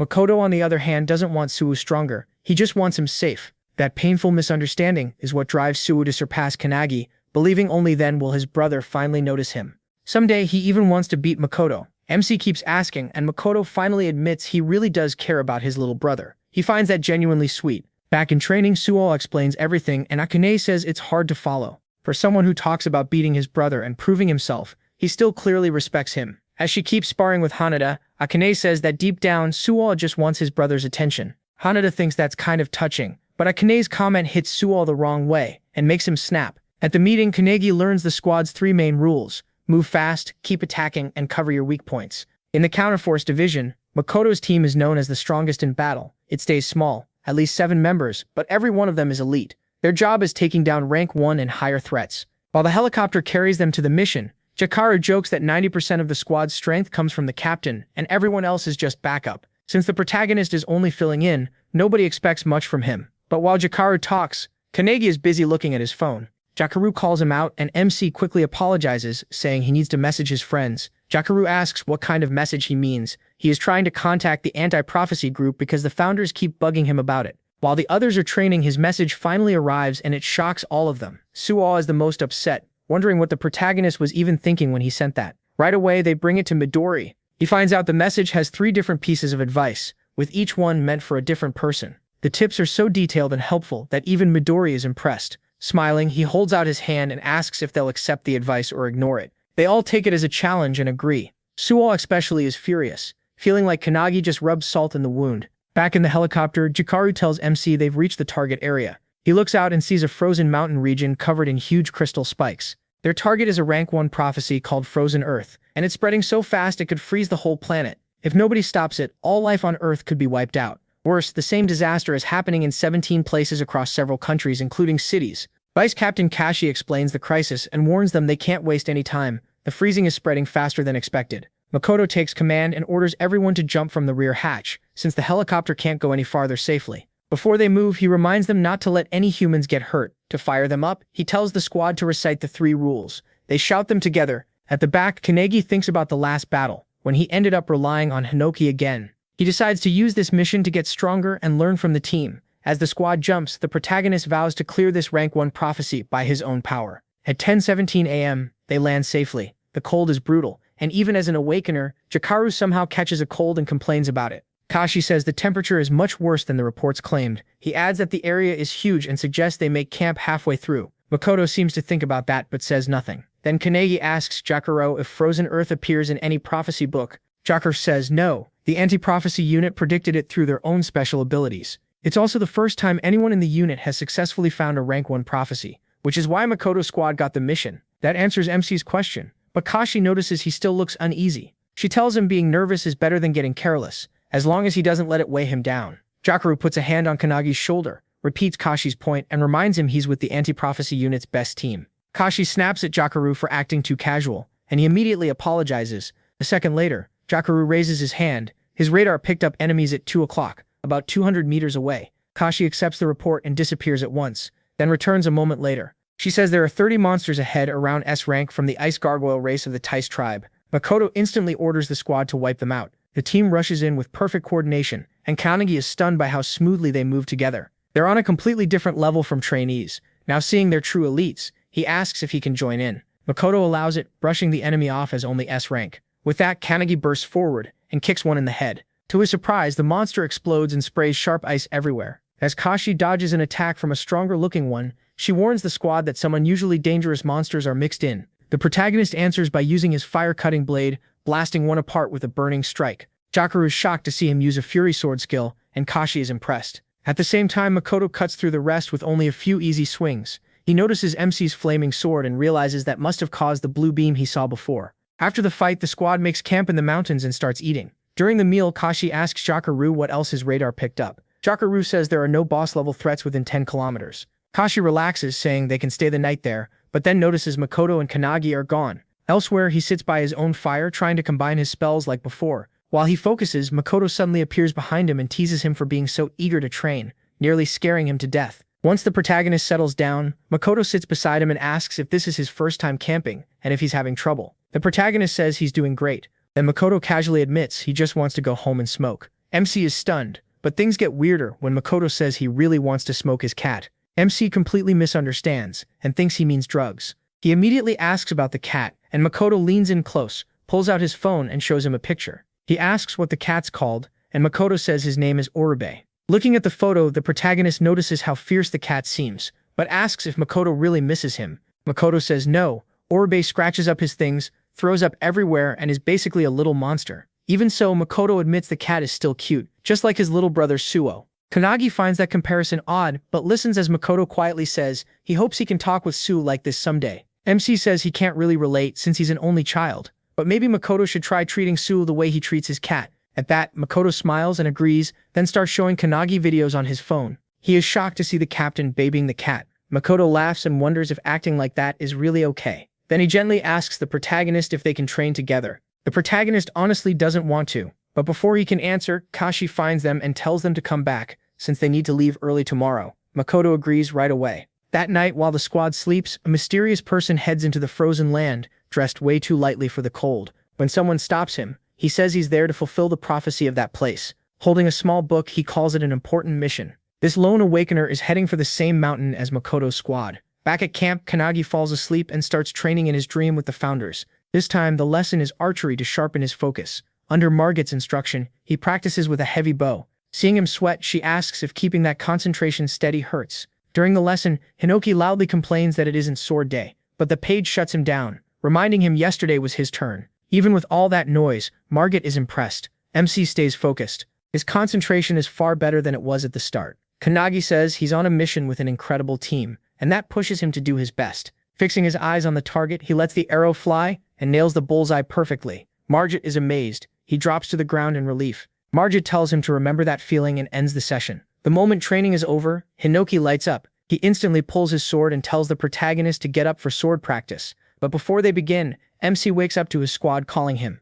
It's time to move. Before they leave, Makoto says today they're taking down the boss tied to the prophecy. As they push deeper in, they run into another wave of monsters, a flock of blue birds. When the squad charges them, the founders inside Kanagi remark that this mission should be easy with a team this strong. But the mage notices one of the older founders looks uneasy, like something about this fight feels wrong. After a hard clash, the squad clears out the monsters and opens the way ahead. Makoto tells Jikaru to scout farther. Jakaru reports a major boss about 2,000 meters away and it's coming straight at them. Then he adds the worst part, it'll reach them in 10 seconds. A huge figure rushes in almost instantly, the unknown god, Shatters, wearing a wild, crazed grin. Her presence is nothing like the monsters they fought before. Makoto orders everyone to attack at once. The squad moves perfectly together. Jakaru binds her while Kashi cuts in from every angle, but none of it works. Their combo lands cleanly, yet Shatters takes no damage at all. Just as she's about to strike back, she senses something dropping from above. It's Kanagi coming down with a heavy sword slash. Remembering Hinoki's lesson on the straight vertical cut, he opens with his strongest swing. The protagonist strikes with his fire-coated blade, launching a blast of flame at the boss. But to his surprise, it does nothing. The boss swings back at once and slams Kanagi into the ground. Hearing that crash, Jakaru thinks MC is dead, but he survives because an ice crystal breaks his fall. Still fighting, Kashi finally understands why this boss is ranked number 1. She looks to Makoto. Now everything rests on him, and he draws his sword. At the same time, Jakaru binds Kanagi and pulls him out, saying they'll only get in Makoto's way. As the others fall back, the boss swings at Makoto with full power. The blow sends out a huge shockwave, and he fears for Makoto's safety. Then Makoto stops the blade just before it can touch him. The boss attacks again, and once again Makoto blocks it with ease. He answers with one brutal slash and cuts off her arm. Hinoki is blown away by that move and says he wants to try it too. Kanagi, already worried, flat out refuses to let Hinoki take his body. Facing the injured boss, Makoto says he wanted his team to learn by fighting someone this strong, but now he's ending it. Hearing that, the squad quickly puts up a barrier around themselves. Makoto pours his red dragon power into his sword, covering it in raging flames. Then he adds crimson light and fires a giant inferno at the boss, blasting away nearly half her body. Kanagi is stunned. Makoto just used a sword flame attack like his, only far stronger. Without that barrier, the whole team might have burned up. The protagonist quietly says sorry to the boss, saying it's his job to protect the world. Then suddenly meows, making everyone cringe. Watching closely, MC realizes Makoto's style is nothing like Hinoki's. He's on a whole different level. Amazed, Kanagi starts wanting to learn from him. Then Makoto follows with one more slash and splits the boss in two, but a flash of light suddenly cuts across the field. In the next instant, Makoto's arm is gone. He turns in shock and sees a hole through Jakaru's body. He looks around in panic as the truth hits him. One after another, his teammates are ripped apart, dropping dead in front of him. When Kanagi sees Jakaru falling, he runs to him, but Jakaru uses his last strength to shove him away. The protagonist stumbles back and can only watch his teammates collapse. Even at death's door, Jakaru is full of regret. His radar never caught the attack, and that failure cost them everything.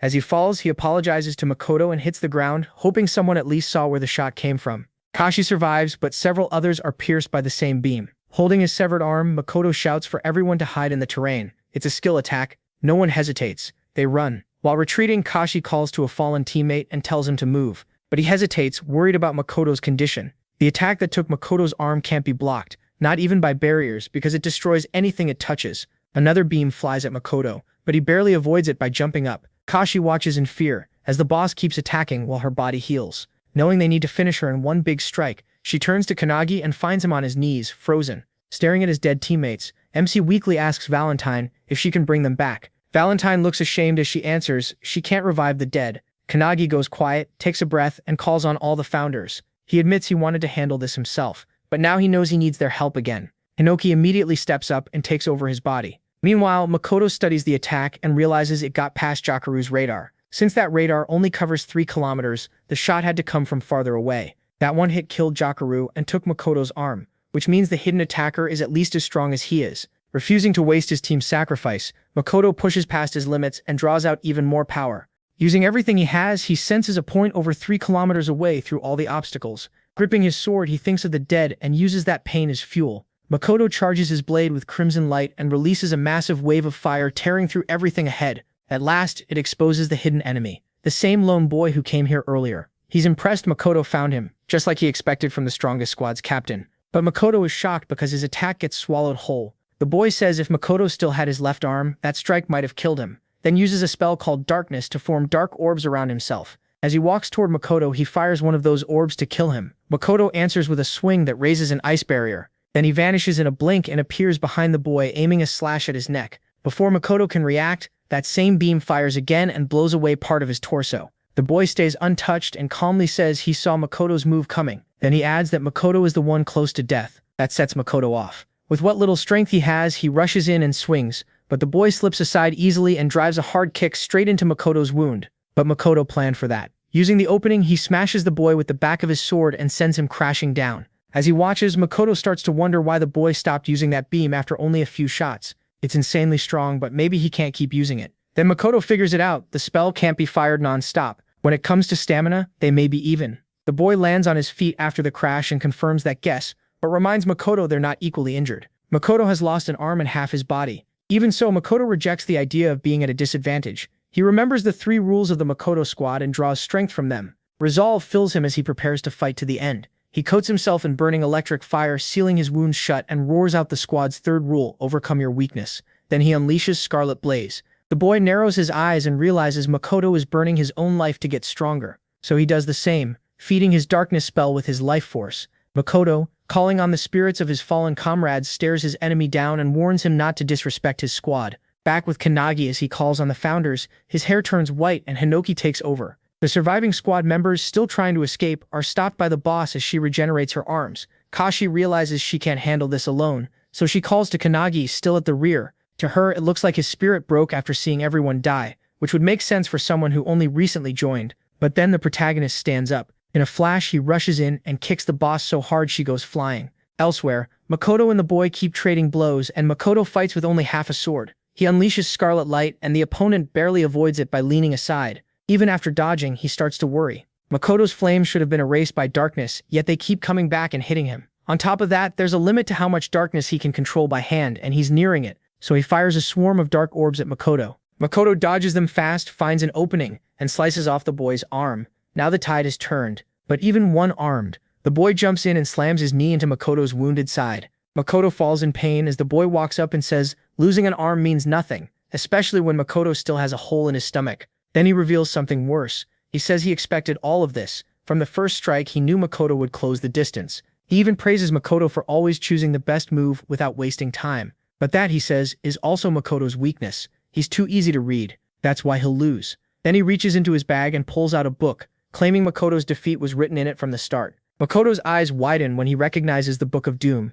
The boy opens it and reveals the truth. If one group exists to stop prophecies, then of course another exists to make them happen. Makoto is stunned. He never knew such a group existed. Then the boy reveals who he is. One of the 12 apostles of the apocalypse, the 12th of darkness, the one chosen to fulfill the prophecy. Still shocked, Makoto asks why he wants to bring ruin to the world. The boy flips through the book, smirks, and asks if telling him would earn forgiveness. That mockery enrages Makoto, and he swings with everything he has. The strike nearly cuts through the boy's shoulder. Makoto believes he can still win. The boy seems low on mana, and his body is reaching its limit. Makoto calls on the red dragon form. Sure, this will finish the fight. But the guy, even with his shoulder almost cut off, is still standing and says Makoto is the one who's done. Then he pulls out a potion and drinks it. A bright flash bursts out, blinding Makoto. Then a heavy punch comes flying through the light. Makoto is slammed straight to the ground. When the dust clears, he can't believe it. Every wound he gave that guy is gone, and his enemy is back at full power. The guy says that potion is actually an artifact that fully restored him. Even with one arm, Makoto fires Scarlet Light again and sends a slash wave at him. The guy breaks it apart with darkness orbs and fires back right away, leaving Makoto stunned. That artifact is so broken it's usually kept under national control, so no normal group should have one. Then the guy drives a kick into Makoto's stomach wound and drops him to the ground to die. Seeing Makoto beaten, he finally lets out a relieved breath. At that moment, Makoto thinks back to his childhood and to the people who fought beside him. Even now, he reaches for his sword. He also remembers Kanagi talking about treating his brother like his cat, and that puts a smile on his blood-covered face. He grabs the sword again, but just as he moves to strike, a beam of darkness hits him and cuts off the hand holding it. Certain it's over, the guy says his final goodbye to Makoto. But before he can finish him, someone tears through the crystal behind him. It's Kanagi, with all the founders backing him up, ready to punish the man who made their disciple cry. Makoto sees MC and worries at first, but then he feels something else coming from him. The guy notices it too. He no longer feels like an easy target. He feels dangerous, uneasy now. The guy warns him not to move and threatens to kill Makoto. Before he can do anything, his arm is sliced off in a flash. He's stunned and can't even tell what just happened. Kanagi only swung his sword from far away, and the force was so strong it even dulled the blade. The founders are shocked that one swing wore it down that much. Then the alchemist founder steps in and makes several new weapons for the protagonist. With nothing but revenge in his eyes, Kanagi tells every founder to go all out on the guy. Meanwhile, the guy regenerates his arm completely. That surprises Hinoki. The mage founder says it's reversal, a skill she never thought a modern awakener would have. She guesses the artifact is healing him over and over until its power runs out. While she explains, MC fires an arrow straight into the guy's head. He never saw it coming. But the wound closes up at once. One founder asks how they're supposed to kill him. The mage says they have to keep killing him until he finally stays dead. The guy casts his darkness spell while Kanagi knocks another arrow. When he lets it fly, the darkness tries to stop it, but the arrow punches through and hits the guy in both the chest and head. The archer founder taunts him, asking if he really thought his arrows could be stopped. The guy heals again and fires a swarm of darkness orbs back. Using the founder's evasion skills, Kanagi slips past them and rushes in at once. He kicks the guy right in the face, grabs his hand, and slams a palm strike into him. One founder points out that the guy can't use his annihilation beam when his own orbs block his sight. That makes things easier for them, since his attacks are simpler to dodge. Kanagi then smashes a heavy blow into the guy's gut and sends him crashing down. The founders start wondering how many times they have to watch this same man die and come back. Then the protagonist heads over to Makoto. Barely hanging on, Makoto asks if he's really MC. MC says no. The founders are using his body like heroic spirits. Using Valentine's healing power, preservation, Kanagi starts restoring Makoto's arms. While healing him, he says they're short on time and need to move fast. As he leaves, Makoto realizes it's the founders controlling him. Not far away, the guy stands back up, shocked that his spells are being dodged and beaten so easily.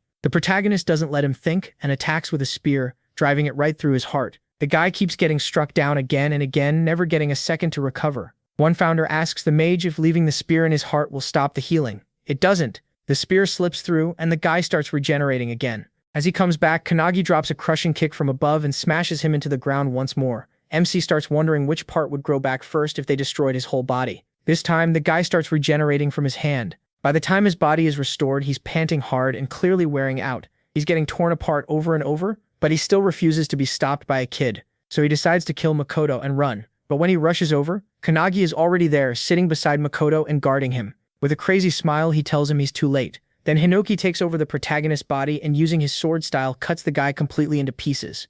Even after being destroyed like that, the guy still isn't afraid to die because he thinks he's carrying out prophecy. But facing something as terrifying as Kanagi starts to shake that resolve. As he regenerates again, he tries to steady himself by remembering his mission and reaches into his bag for another artifact before fear can take over. MC cuts off his arm before he can use it, but the artifact falls away and creates a huge golden prison around Kanagi, the sand cage of time. At the same moment, the guy's healing runs out, and this time his arm doesn't grow back. Relieved, he thinks he barely survived. The founders see the cage and get worried, especially since the guy's regeneration is almost finished.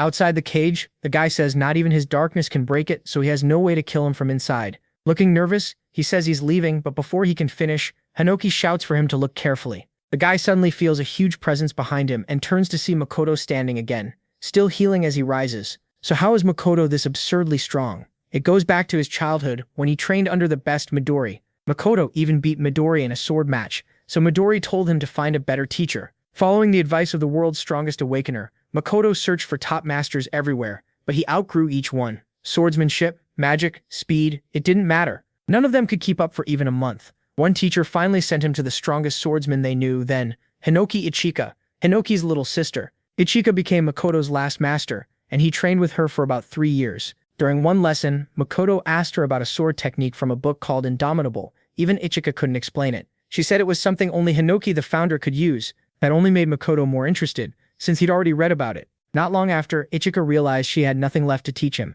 Makoto had already mastered Hinoki's one-handed sword style. Makoto still wanted to get stronger, but Ichika didn't know how he could go further. She said he was like a flower bud that still hadn't bloomed, and even with all his training, blooming in this life might be hard. Still, she hoped one day a greater swordsman would appear before him. Now, in the present, Makoto realizes that moment is here. He's watching Kanagi use sword moves he didn't even know were possible. Ichika once said a chance like this may come only once in a lifetime, and he can't let it slip away. Thanking Ichika in his heart, Makoto brings his severed arms together. All the founders stare at him, confused about what he's trying to do. Kanagi is worried about his captain too, because outside the cage, beside the enemy, Makoto starts giving off the same kind of aura as the protagonist. Far away at the anti-prophecy faction's training ground, Midori is sparring with Sutuo. When he senses an overwhelming aura, a blast suddenly shakes the place, and when it clears, there's a giant hole in the wall, and Midori is gone. Back on the battlefield, the guy can't understand how Makoto can still do any of this in his condition. He knows he's about to be cut down. Seeing it happen, Hinoki explains to Kanagi that people are like flowers. They bloom when they reach their true peak, through body, spirit, or a perfected technique. For Makoto, that time is now. Standing behind MC, Hinoki tells him to burn this moment into his memory. He understands. Like a flower opening, Makoto raises his arms as if he holds a sword and with complete focus, uses the lost move from Hinoki's one-handed style. Indomitable, the technique he only knew from the book. Even though the guy's darkness defense activates perfectly, Makoto still cuts him in half without a real sword in hand. As his body splits apart, the guy wonders if this is where his journey ends. Hinoki praises Makoto for creating a sword from pure thought. Makoto stands there dazed, but deep down he feels he has finally become the swordsman he always wanted to be. He feels blessed for the time he had with his family, his friends, his comrades, and those under him. Everything he's lived through made him stronger. And if this really is the end, he thinks of his little brother and his cat, quietly apologizing to them both. As his vision starts fading, he sees Kanagi coming toward him, holding out a hand with a smile. In that moment, Makoto realizes death may not be the end after all. Through the protagonist, his will can still reach the next generation. He takes the protagonist's hand, thanks him, and collapses. When the cage disappears with the guy's defeat, Kanagi rushes to his captain, feeling that deep bond through the crest of nothingness. All around them, the others are already lying dead. And just as Makoto is about to join them, Midori comes flying in. He catches Makoto before he hits the ground. Makoto dies in Midori's arms at just 23. After killing the darkness user, Midori holds Makoto's body. He can't accept what just happened. Then he remembers training with Makoto and asking why he became squad captain. Midori told him that in the anti-prophecy unit, Makoto was second only to him. If Makoto really went all out, nobody could stop him. So Midori asked why someone that strong didn't just fight alone. Makoto was caught off guard and asked if Midori thought he couldn't work with others. But to Makoto, his team meant more than anything. He just didn't know how to put that into words. Right then, his teammates called through the security camera. Jakaru was fired up because Kuzushiro had just cleared his level 2 assignment. Kuzushiro was thrilled too, and said he wanted to tell the captain first. Jakaru then suggested they all go get lunch. Watching them joke around and celebrate together, Midori was stunned. Makoto then admitted he truly cared about his squad, and even if he got hurt in battle, he'd still be glad if his comrades were with him. Back in the present, Midori cradles Makoto's body and says that wish came true. Even if most of the squad is gone, 2 of them are still alive. With tears in his eyes, Midori closes Makoto's eyes and says he fulfilled his duty as a leader. Midori knows he couldn't have done the same, but Makoto did, and did it with honor. Nearby, Kanagi lies on the ground. The founders stand behind him as darkness starts swallowing his mind. The mage says it's probably because MC blames himself for the station's destruction and for not being strong enough. The founders all know this pain too. They've each lost comrades, friends, and family, and many of them, like Hinoki, never truly recovered. Hinoki walks up to Kanagi, who is kneeling there in despair, and calls out to him, but he says he doesn't want to fight anymore. His heart feels shattered. He believes that if the founders had fought from the start, no one would have died. Trying to grow stronger for others only turned him into a vessel for them. Hinoki tries to answer, but the protagonist is drowning in his own thoughts. In his mind, he feels the hand he shared with Makoto burning like fire. He understands that Makoto trusted him to carry on what he left behind. That brings tears to the founders' eyes, but Kanagi's next words stun them. He says he doesn't just want to surpass the founders anymore. He wants to go beyond them every single moment. Then a bright beam of light strikes MC. He declares his resolve. From now on, he won't let anyone else die. 1 month later, at Mount Mitake in Nagano Prefecture, Suo spars with him in hand-to-hand combat, throwing punch after punch, but he avoids every one. The protagonist fires back with a penetration attack, and even though Suo blocks it, the impact sends a shockwave behind him. MC is shocked that Suo redirected the force so easily. Before he can think more, Suo attacks again. This time he is ready, and uses Aikido to toss Suo around. Su throws a kick in midair, but Kanagi blocks it and answers with a heavy kick of his own. Right before it lands, a loud shout stops them. It's Ichika. So how did things end up like this? The destruction of Makoto's squad left a huge wound in the anti-prophecy unit. At the funeral, everyone was grieving, but Su stood in front of his brother's photo without moving. Later, Kanagi saw him leaving Makoto's room with some books and a cat.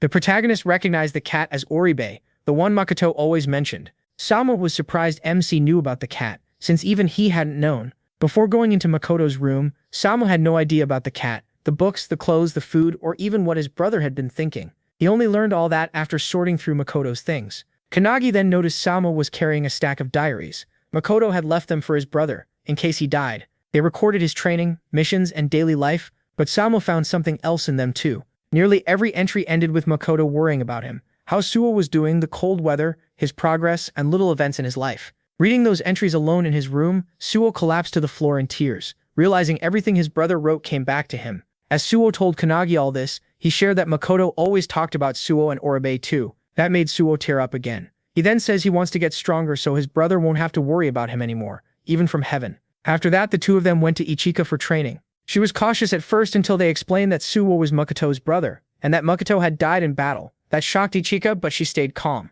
Then both Suo and the protagonist asked her to make them stronger. Back in the present, Ichika is amazed by how much they've grown, especially Suo. Kanagi asks about his own progress, and Ichika lets out an annoyed sigh. She says she has nothing left to teach him because he already knows too much, then jokes that she should be asking him for lessons instead. She kicks a stick toward them both and grinning wildly says she is the sword, so they should come at her. Both of them rush in with Suo attacking head-on and MC striking from above. As they fight, MC swears he'll keep getting stronger and become the strongest awakener in the world. Meanwhile, in London, England, a man in a hat and coat walks alone through the night. As he turns into an alley, someone identifies him as Quatre, one of the 12 apostles of the apocalypse. Quatre recognizes the person facing him too. It's Midori. Midori coldly demands the location of Quatre's base and comrades, warning that anything else will get him killed. Quatre instantly pulls out his strange heart-shaped pike and tells Midori to try him. A burst of blood suddenly sprays from the alley, and Midori walks out untouched. Outside, other anti-prophecy members are waiting. Midori hands them the book, then turns away and says 7 are left. That gives them 5 books total, meaning they've already killed 5 of the 12 apostles of the apocalypse, and Midori is already moving on to the next target. Inside anti-prophecy's top secret facility, the Hunt of Everlasting Secrets, someone presents Midori's recovered book to an old woman. She is Io, the superintendent of the anti-prophecy unit. The man delivering the book says it came from Midori, and explains that these are prophecy books taken from the 12 apostles of the apocalypse. He is Tengen, Io's assistant. Another assistant, Shiki, is there as well. She suggests the books may all be pieces of one larger book that was split apart. Io opens the book and says the real problem isn't killing the apostles or collecting the books. The bigger issue is Midori acting alone, and Makoto's death seems to have scarred him deeply. Hearing that, Shiki asks what they should do. With a smile, Io tells them to leave Midori to her, and says she'll make tea for him when he comes back. Then Tengen and Shiki suggest that since Makoto's squad is gone and left an empty spot in the anti-prophecy unit, they're willing to form a new squad under their own command. Io goes quiet and thinks it over. Meanwhile, near Tokyo, a rank 2 prophecy called Rebellion is breaking out. Its boss is the God of Down. Anti-prophecy members are fighting the prophecy's troops, but they're having trouble taking down even a few. In panic, they call for their captain Hibiki. Hibiki, captain of the Hibiki Setsuna squad, steps forward. To her, these enemies are boring and easy. She glances back at Akane, who is training with her squad, and asks if she can handle it. Akane activates her Trismegistus spell, forming a huge mass of mercury. She tells everyone to stay back and spreads the mercury across the ground toward the troops. Once it covers their feet, Akane changes the mercury into gas. The troops start coughing and choking. Then she turns the gas back into liquid mercury, now inside their bodies. Next, she uses crimson heat to boil it, and finally solidifies it, killing them instantly as spikes form inside their bodies. The whole squad is stunned, because Akane wiped out every troop in seconds. She snaps her fingers, turns back to the group, and says she's done. Hibiki walks over, clapping, and praises her for using all 3 states of matter and chaining 4 attacks into one skill. Lifting Akane's chin, Hibiki says it's a shame she's only a temporary member, then invites her to join the squad for real after training ends. Akane excitedly says she'll think about it. The others are impressed too, wondering if someone that cute and strong might really join them. But actually, Hibiki wants Akane on the team because she'd make fights even easier. As soon as Akane leaves, she calls Kanagi to say she finished Lesson 7 on controlling alchemy's 3 states, and asks him to send the next one. He, busy protecting his lunch from the cat, says okay. The founder alchemist is amazed Akane mastered level 7 already, and the protagonist asks him to prepare 3 more lessons for her. He happily agrees. Kanagi tells Akane, and she thanks him. She also says Hanada has already reached Lesson 8. In Tokorozawa City, Saitama Prefecture, a rank 2 prophecy called Earth-Eating Beast appears, led by Sphinx. Hanada goes after the boss and destroys it with one lightning kick, clearing his level 8 lesson. The captain of the Todoroki squad praises Hanada and asks him to join their team. Like Akane, Hanada says he needs time to decide which squad to join, then asks her what she thinks. Akane grins and says it doesn't matter which squad he picks, she'll beat them anyway. Kanagi, still on the call with them, is glad they're both getting stronger and says he should start training harder too. That makes Suo complain that Oribe always sticks to MC instead of him, and he tries to pull the cat away. Then Akane brings up a rumor about a new squad. Since he hasn't heard, she explains it's being made to replace Makoto's squad, and the captain will be chosen from the member with the best results. The protagonist doesn't think much of it, but Akane isn't focused on the captain choice. She wants to know if Kanagi plans to make his own squad. At first, he treats it like she's joking. Then he suddenly stops, realizing how serious that idea is, and asks why she brought it up. Akane says there's a wish inside the anti-prophecy. They want a force that can wipe out every prophecy. That catches MC off guard, and Akane admits she wants that too. She says everyone is looking for a strong leader, and in her eyes, Kanagi has what it takes to become a squad captain. Right then, her captain calls for her, so Akane quickly says goodbye and leaves the call. After that, he can't stop thinking about becoming a captain himself. Elsewhere, Ichika asks Suin about the protagonist, and he tells her about the talk of the protagonist possibly becoming a captain. Ichika says Kanagi could do it if he wanted, and Suo agrees. Still unsure, MC turns to the founders for advice, but even they don't seem sure what to tell him. They realize they've spent their whole lives serving a master, so they don't know much about this kind of choice. The mage founder bitterly calls them useless teachers, since they can't guide him here. Hinoki asks the founder of military strategy, Rion, for his view, but Rion refuses to step in and says the time isn't right. He adds that someone else is already fit to guide Kanagi. Before the protagonist can think that over, a wooden spear slams into the ground right beside him. He looks up and sees Ichika coming over, telling him to stop overthinking and keep training. With a wild grin, she challenges him to use Flash Step on her. Kanagi accepts, jumps down from the rock, and uses Flash Step. He mixes it with Ripple Step so he can land lightly. Ichika is amazed and starts wondering who MC really is. To her, no normal awakener should reach this level in only 6 months. He laughs, remembering all the times Hinoki pushed him through brutal Flash Step training and how often he failed. But the memory ends fast when he feels energy rushing at him. Ichika charges in with her wooden staff powered up and he barely slips away. Her strike splits the rock behind him in two. Sepulchre is left speechless. Ichika tells Kanagi she doesn't care if he's distracted. She'll make him focus. A little tense now, the protagonist steadies himself and fully locks in. Inside him, Hinoki realizes Rion meant Ichika was the one who could guide MC. The mage founder also sees that Ichika is insanely strong for a modern awakener, just like you'd expect from Hinoki's line. Hinoki denies having kids and says she might be tied to his brother instead, but he still admits she's strong. After all, she trained Makoto. That means she could be a true successor. But then Hinoki notices her using a move called Skyfall, one he's never seen before. It fires an electric blast at Kanagi, and he narrowly avoids it. From that one attack, he realizes Ichika is fighting him seriously. She rushes in again and follows with her purgatory sword technique, sending a heavy strike straight at him. Hinoki watches in excitement, realizing Ichika created a new move by sharpening everything passed down to her. Kanagi dodges again, and Ichika is impressed. He's never seen this technique before, yet he still got clear. She praises his one-handed sword style, saying it looks a lot like the founder's. That shocks the protagonist, and before he can answer, Ichika says maybe he's been worrying about whether he can ever become as strong as Makoto. MC freezes. That is exactly what's been bothering him. Suo is stunned too after hearing it. Kanagi grips his sword tighter.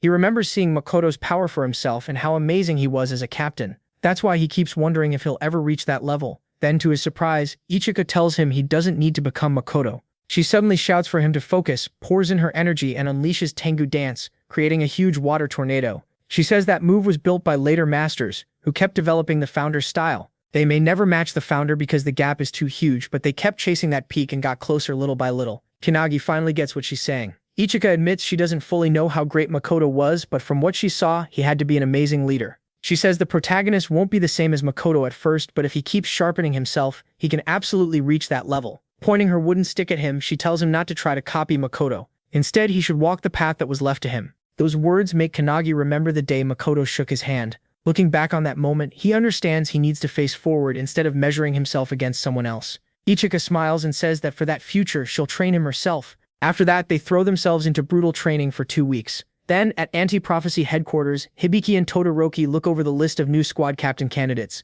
The recommendations came straight from the superintendent. Kanagi and Ichika are both on it. Some people think those picks are strange. Outside the building, a shadowy figure talks on the phone saying they've already infiltrated the facility and that the new captain exam starts in 3 days. Holding the Book of Doom, the figure declares they will become the Anti-Prophecy's next squad leader. That person is Eva, one of the 12 apostles of Apocalypse. Eva has a skill called Heavenly Demon that lets her take the place of anyone she kills. Her plan is to become captain of the new squad and destroy the Anti-Prophecy from the inside. While Midori keeps hunting the 12 apostles and has already taken down over half of them, they know they can't beat him head-on. So they've chosen to tear down the Anti-Prophecy from within, because they'll do anything to complete the prophecy. 3 days later, the captain selection exam begins at the Anti-Prophecy's grand training field, and all the candidates gather. The instructor announces there will be 4 tests. Only 4 people can move on to the final round. Each test uses points. First gets 3, second gets 2, and third gets 1. Whoever ends with the highest total will become captain of the new squad. The superintendent watches in silence, while the instructor tells everyone to do their best. They all answer with a loud yes. Kanagi can feel everyone's eyes on him. There are 8 candidates: Koki from the Yagarama squad, Akihina from the Yorizuya squad, Sonobe from the Yashima squad, Hisagi from the Kakabe squad, Sakazaki from the Sarazaki squad, Shikami from the Todoroki squad, and Jiru from the Hibiki squad. But the real problem is that one of them is actually Eva, a hidden apostle posing as a candidate. Then there's Kanagi, the special recommendation. Unlike the others, he's by himself. Since Ichika, his captain, isn't there, she overslept again. Still, she sends him a message saying if he loses, she'll make him pay for it herself. Not wanting to get knocked out before Ichika arrives, MC steels himself for the exam. At the same time, Ichika races toward the training grounds on Tsutsuback, yelling for him to move faster. She knows they could miss the most important part if they don't hurry. Since she's sure Kanagi will win, she refuses to miss it. Back at the field, the first test starts. Mana measurement. To everyone's shock, he pours out so much energy that the measuring device breaks, giving him first place. Akihina from the Yorozuya squad, who comes in 5th, is stunned by how overwhelming the protagonist's power is. Sakazaki gets 3rd and Sonobe takes 2nd, and both realize Kanagi is on a different level. Sakazaki says strange cases like this happen when a true genius shows up in either raw strength or mana, and he figures MC is a mana monster. He compares him to another oddball in the exam, Shikami, who placed 7th. That puts him in 1st on the board with 3 points. Then the instructor announces Test 2, hand-to-hand combat. Now the real fight starts. Each person will face an opponent, and a win is worth 2 points. As the first matchup is called, Shikami raises his hand and asks to fight the protagonist. He's known as the strongest regular member in hand-to-hand combat, and is considered an irregular too. When he was only 2 years old, monsters from another dimension appeared around him. Even as a baby in a cart, he killed them all by himself, shocking his mother. He protected her and became a legend. From the crowd, Hibiki accuses Todoroki of cheating by putting Shikami into this test, but Todoroki says using his strongest fighter is completely fair. He points out that Shikami has both huge magic talent and absurd physical strength. Todoroki proudly says he's trained Shikami ever since he joined the squad,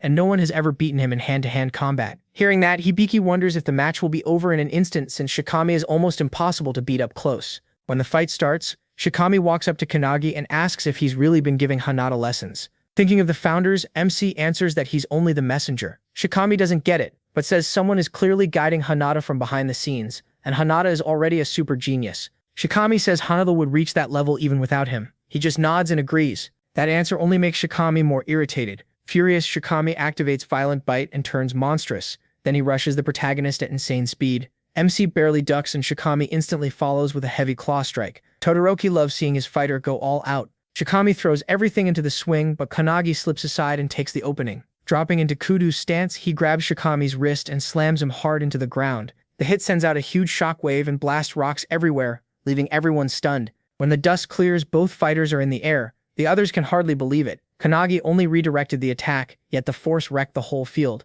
Even he is amazed by Shikami's power, but Shikami thinks he's mocking him. Even after that slam, Shikami lands safely. That shocks everyone, especially with the ground torn apart. Akihina, looking over things on his laptop, says this was bound to happen. Shikami's body is far tougher than a normal Applicainer's. His physical boost is on another level. After steadying himself, Shikami charges again. Kanagi realizes counters alone won't beat him. He needs a new approach. Using his founder power, he throws a light kick at the incoming Shikami. Then he multiplies it with his penetration technique, Luminance Kick, hitting Shikami over and over in midair. Everyone stares in shock as Shikami crashes down, defeated. The instructor steps in at once, stops the fight, and gives Kanagi the win along with 2 more points. The other squad members are stunned. The protagonist just beat Shikami with pure close combat, even after Akihina called him an irregular. Now Akihina is typing furiously, caught off guard by how strong MC is in hand-to-hand combat. He thought he would get taken out on his own, but now he is clearly a problem for his plans. When Shikami wakes up, he's shocked to find Kanagi using a spell on him. The protagonist calmly explains that he's healing him. That only confuses Shikami more. MC has crazy mana, crazy strength, and now healing too. Still trying to process it, Shikami asks if there's anything he can't do. That question brings him back to the time he tried and failed to save the fallen Makoto squad. After healing him a bit longer, the protagonist says he should be able to stand now. While they're talking, a loud blast suddenly sounds nearby. Kanagi looks over and says that's the final hand-to-hand match. Shikami panics, thinking he was out for a long time, but MC tells him it has only been 5 minutes. He explains that the other fights started right after theirs, and 2 of them ended almost instantly. Only Akihina and Hizaki are still going after 5 full minutes. Neither wants to back down. They're trading heavy blows without holding back. Hizaki rushes in, but Akihina drives her back with a strong attack. She mocks him for having no special talent, saying someone like that shouldn't be a captain. Akihina keeps his balance and answers that he was never trying to stand out. To him, a captain who only takes the role for show is just walking toward death. A real captain has to adapt to anything and raise the squad's odds of survival, even by 1%. That's the kind of leader he wants to be, so he won't repeat the fate of the Makoto squad. Those words hit Kanagi hard, since Akihina is talking about his dead comrades that way. Shikami gets angry too and tells Akihina to watch his mouth. Back in the fight, Hizaki uses her chainsword style and charges with a spinning wave of energy. Akihina blocks it, but the force still slams him into the ground. Hizaki goes in for another hit, but right before it lands, Akihina suddenly surrenders. The instructor ends the match and names Hizaki the winner, leaving her stunned. Another squad member grabs her before she can lunge at him, furious that he quit instead of fighting seriously. Akina says he expected the fight to drag on, so he saved his strength for the next tests. As he walks off, he's sure he could have beaten Hizaki but doesn't want to show everything yet, especially with Kanagi watching. The hand-to-hand round ends with him in first at 5 points and Tsunonobe in second with 3. The instructor calls for a 30-minute break and warns that after the next test, the 4 lowest scores will be cut. As lunch starts, the protagonist wonders where Ikina and Sue are. They should already be here. Outside anti-prophecy headquarters, Sue finally arrives carrying Ikina, completely worn out. He's confused when she heads for the courtyard instead of the training ground, and asks why. Ikina says she can smell a lingering aura there, one that tells her someone recently died. She says it feels like an awakener was killed by a monster far stronger than them. Sue is stunned. If an awakener died here, then someone may have gotten inside anti-prophecy headquarters, even though its location is secret. Ichika says the 12 apostles are strong enough to find a place like this. That shakes Sue even more, and when he asks why they would come here, she ignores that and tells him to head to the training area. But in her head, she's sure the dead person was around captain level. Since no one reported it, the whole thing is getting stranger. Now Midori, Ichika, Sue, and especially Kanagi all share the same goal, avenging Makoto. During lunch, while everyone eats, talks, and treats their injuries, Akina sits alone with his laptop. MC, meanwhile, is sitting with Shikami when he suddenly lights up after spotting Ichika and Sue. The mood changes fast when the others recognize Ichika. She's one of the 5 elite members of the Anti-Prophecy Special Task Force, alongside Midori. Sue looks around at the captains and feels uneasy. Isega said a captain had been killed, but all 7 captains are standing here. Hearing that, Isega smirks and calls Kanagi over because she has something important to tell him. She explains everything, shocking him with the idea that one captain may actually be a 12 Apostles imposter. Based on the aura left in the courtyard, Isega says the dead person was definitely captain level. But since every captain is still here, something doesn't add up. The only answer is that one of them is a fake wearing the victim's place. Kanagi immediately tenses up, and Sue agrees. Whoever killed a captain-level person could be standing right among them. Sue warns that if they don't deal with this soon, more people could die. Worse, it could lead to a prophecy on a level that would wipe out humanity. Ichika, grinning like a maniac, suggests the simplest answer: kill everyone there and remove the threat for sure. He and Sue shut that down right away. They argue that they only need to find the one apostle hiding among them and take that person out. Now fired up, Ikina says this may be their chance to avenge Makoto. The 12 apostles killed him, after all. She asks Kanagi if he wants the same thing, and remembering what happened to Makoto and the squad, he says yes. Sue clenches his fists too, thinking about what happened to his brother. The protagonist then asks Azure, founder of the detectives, what he thinks. Azure says the first step should be checking the crime scene, but with the exam still going, that's not really possible. Kanagi thinks about rushing there before lunch ends, but Azure warns that it could tip off the killer. If this apostle is as strong as the one from Snowy Mountain, he could wipe everyone out here. They have to be ready for that. So MC decides to inspect the area after today's test, then asks if even the founders might fail to sense any aura left behind. Hinoki says they've spent the last month near a volcano while he trained and perfected his one-handed sword style. He explains that the volcano could be messing with the flow of chi, making leftover energy hard to detect. Mage adds that if the aura can only be sensed up close, then the enemy is almost surely 12 Apostles class. Azure gets annoyed that everyone is stepping into his detective work, but Hinoki cuts him off and says they should focus on finding the culprit so he can kill him. Going back to the problem, Azure tells him to ask Ichika something. He asks whether the apostle could be hiding as a candidate instead of a captain. That catches Ichika by surprise, but after thinking, she admits it's possible if they're talking about captain candidates. Even so, she says the actual squad captains still can't be cleared. Kanagi gets it and quickly comes up with a plan for the next test, assuming it's based on combat. But only a few minutes later, the instructor starts the 3rd exam and reveals it's a written test, completely blindsiding the protagonist. The candidates are put in separate rooms with no phones, so MC can't gather any clues about the imposter. The exam is all about anti-prophecy rules, and he barely understands any of it. Still, he refuses to quit and pushes through. When time is up, the instructor announces the results. Kanagi gets no points while Akihina climbs to second with 3. The bottom 4 candidates, including Shikami, are eliminated. The protagonist feels ashamed for getting the worst score on the written test, but he stands there frustrated. Shikami comes over and tells MC he did a good job. They both got 0 on the written test, but Shikami is even more upset that Akihina got a perfect score. Even so, he praises Kanagi for staying in first place. He says he'll be rooting for him in the second half, then wonders who'll become the new captain. After that, the superintendent will check if the new squad can actually work together. Shikami explains a squad needs at least 7 people, so the captain has to gather 6 more members. He tells him to start thinking about who he'll pick once he becomes captain. Then he puts a hand on the protagonist's shoulder and offers to join his squad, bragging about his strong body. With a grin, Shikami walks off and wishes MC luck in the rest of the exam. Once he's gone, Azure tells him to go check the crime scene. But the way he says it makes him realize Azure already knows who did it. Azure confirms it, but says he still needs hard proof before he can officially name the culprit. Then he says it's time for them to strike back at the 12 apostles. The mage goes over everything that's happened and mentions that Detective Azure has been helping the protagonist think through the case. Hinoki gets annoyed by how roundabout she sounds, but she's clearly doing it to keep things light. At the crime scene, Azure steps in for MC and starts investigating. Just like he thought, all the clues match his theory. Now that the victim is confirmed, he knows exactly who the killer is too. Hearing that, Hinoki realizes their enemy really is one of the 12 apostles, and that he may have the Book of Doom, just like the last apostle. The mage asks what they do next, but before Kanagi can answer, he feels a sudden wave of power and gets pulled into a cloudy world. There, he meets an old woman who just says she's a random granny passing by.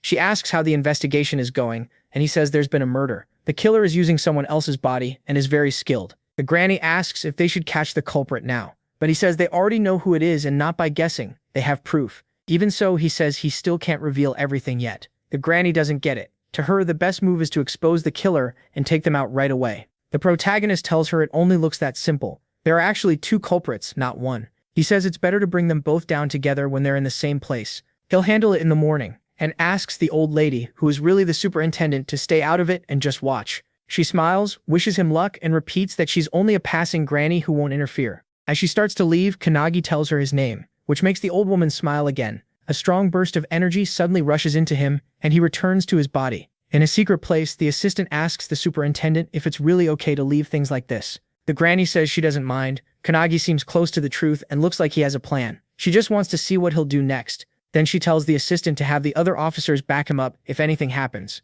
The assistant agrees but says she didn't find anything special even after checking the leftover traces. Still, the superintendent chooses to trust MC. The assistant can't understand why she believes in him so much. The granny says it's because of the confidence and resolve she saw in his eyes. The next day, he walks through the woods when Shikami joins him and explains the next test. This one will judge how well they could act as squad captain. Shikami says Akihina will probably lean on strategy, but he's still cheering for Kanagi. The protagonist thanks him, then suddenly asks why Shikami threw the exam on purpose. After a short, creepy pause, Shikami turns to him and says he changed his plan halfway through. Instead of becoming captain, he'd rather work his own way under a strong one. Kanagi eyes him suspiciously and says he did it so he could wipe out all the squad's promising members. Ichika is nearby too, hiding in the trees as backup. Shikami doesn't deny it. He says he has no problem killing someone if it's needed for a replacement. He explains that in the third test, he couldn't write anything because his brain could only pull out what was already stored there. That's why he scored 0. Calling himself an idiot, he says it would be easier to just get rid of Akihina's body instead.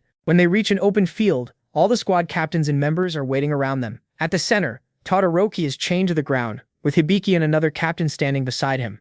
Still wearing her usual smug attitude, Hibiki calls Shikami Mr. Apostle and tells him to introduce himself. Knowing his cover is blown, Shikami drops the act, lowers his voice, and reveals he's really Eva, the 9th apostle. Eva explains that her power lets her pull information straight from a host, and says she chose Shikami because he had the best body among the candidates. Hibiki asks with a smirk if Eva was trying to wreck the anti-prophecy from the inside. Eva says yes, but now that she's failed, she'll just kill everyone here instead. Before that though, she wants to know who figured her out first. Hibiki points at Kanagi, who's standing right next to Eva. Eva gives him a nasty grin and says she's surprised he had the nerve to stand that close. She turns toward him, releasing a huge amount of energy, and demands to know who he is. But how did they get to this point? Before Eva took over Shikami's body, Todoroki had told him he'd recommend him as a candidate for the new squad captain. Shikami was thrilled by that. Still, Todoroki warned him it was secret for now, and would only be announced the next morning. Shikami got even more excited and joked that if they kept talking like this, everyone would find out anyway. Todoroki reassured him, saying Shikami was one of the strongest there when it came to raw power, and would make an excellent captain. Hearing that faith in him, Shikami agreed and promised to do his best. But just as he went for a fist bump with Todoroki, something sliced him to pieces. In an instant, Shikami was butchered right in front of Todoroki. Todoroki froze, unable to understand what he'd just seen. Then a deep voice rang out, mocking Shikami for being so weak and asking if this was really the level of an anti-prophecy captain candidate. The voice answered its own question, saying the squad only got strong because of artifacts, and the one who gave them those tools. Then the figure stepped forward, introduced herself as Eva of the 12 Apostles, and said she looked forward to what came next. Eva walked over to Shikami's corpse and used her heavenly demon skill to take it over completely. While she was doing that, Todoroki unleashed Vajra and blew her body apart with one massive punch. Breathing hard and furious, Todoroki starts tearing up, but then he hears clapping behind him. The same Shikami he saw die is standing there, praising Todoroki for killing a 12 apostle in one hit, just like his master should. Shocked, Todoroki turns and sees Shikami somehow alive. Before he can react, Eva, now wearing Shikami's form, cuts him in half. With a cruel grin, Eva activates the necromance dance artifact and turns Todoroki into a corpse slave under her control. Now controlled by Eva, Todoroki agrees to serve her and starts to call her Eva, but she slaps him hard enough to nearly knock him over. She corrects him and says to call her Shikami so nobody will suspect her disguise. Todoroki obeys and the two break into a twisted laugh. Meanwhile, Kanagi and Azure investigate the crime scene. Using his skill, theatrical detective, Azure rewinds the scene and watches what happened there. The skill lets him replay past events at a crime scene and see the truth for himself. But there are rules. Azure has to hold the evidence himself and solve the case with his own deduction, not just by staring at clues. It can even let him predict future crimes. But there's a big downside. If he ever gets a case wrong, the skill is gone forever. As Azure explains this to the founders, they're disgusted by Eva's dirty power, killing someone, then stealing their body. Then the whole place goes silent as everyone looks at Kanagi, who's overflowing with mana and barely holding back his rage. He swears he will never forgive the apostle. Back in the present, still furious, MC rushes Eva with a flash reflection punch boosted by his penetration spell and drives it straight at her. He follows with Luminance Fist, and when his blow lands on Eva's face, a huge blast explodes out. The hit sends her flying. She tries to recover, but the force makes her slide back as she fights to stay on her feet. When the dust clears, Kanagi is shocked to hear her laughing. She calls him cruel and mocks him, saying he hit her without mercy even though she was using Shikami's body. He already knows his current strength isn't enough to beat Eva. Still shaken from the impact, Eva says it was nothing, and sneers that his attacks feel like child's play. As the recoil wears off, she yells that moves like that won't ever hurt her. Kanagi agrees but says he was never supposed to be the one who beats her. He was only stalling long enough for the mage founder to take over his body. As the founder takes control, she says she'll handle the rest, and the protagonist's body erupts with energy. Seeing this, Eva realizes MC may be the one the satellites warned her about, the person who changed completely. But instead of getting scared, she gets even more thrilled. With a wicked grin, she calls down hundreds of mummies from the sky. Then she says, life is only fun when death is on the line, so they should fight with everything they have. Watching them fall, Azure says they look like empty puppets' bodies Eva stole and now controls. Eva laughs and brags that every mummy is as strong as Shikami, then dares them to come at her. Hibiki looks around and realizes there are about 100 of them, all at Shikami's level. A nearby candidate is stunned. From inside his own mind, Kanagi is disgusted that Eva is using the bodies of the people she crushed. The mage beside him says he's changed, and so have the founders. As the mummies dive toward the ground, the mage using his body says Eva made a huge mistake. She fires off a storm of electric blasts, zapping every mummy out of the air and stunning Eva. The mage takes it as an insult. Eva dropped her minions right in front of her, forcing her to strike before they could land. As the burning mummies fall from the sky, Eva stares in confusion, wondering what Kanagi just did. Some people train for years to gain perfect aim, but the protagonist used the skill like it was nothing, and hit every target without missing once. The mage tells MC to stay by her side and watch carefully. He's amazed that even in a weak body she can still use all her spells so smoothly. Calling him closer, she explains that Kanagi only chased power for himself, while the founders wanted to use their power through him. He doesn't get what she means.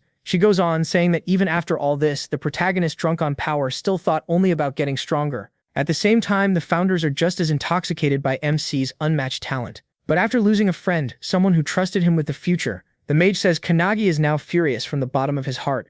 Pointing at the excited founders, she tells Eva they all like this new theme. Eva is thrown off by that. She rushes in, shouting that the world is simple. The strong crush the weak. But just before she can hit him, a burst of lightning flashes in front of her and stops her cold. Eva looks around in shock and sees thunder raining from the sky. The mage says plenty of people think like Eva, but she once saw a being strong enough to destroy the tower, get played with, and eaten by beasts from another world. After watching her comrades fall, she now stands for the weak and swears to avenge them. Walking toward Eva and Kanagi's body, the mage calls her pathetic and mocks her for not having the strength to really fight. Eva can't even stand back up as thunder keeps blasting her. The mage knows that even when the protagonist trained in the mountains and acted cheerful, deep down he wanted revenge. And all the founders feel the same way. They believe Kanagi will someday reach the same height they did. She holds out a hand and tells him that if he ever needs help, they'll give it. And if something brings him pain, he just has to point at it, they'll end the prophecy. MC immediately points at Eva in the air and lightning bolts rip her body apart. Everyone is stunned. Even the instructor realizes Kanagi is like Midori as a child,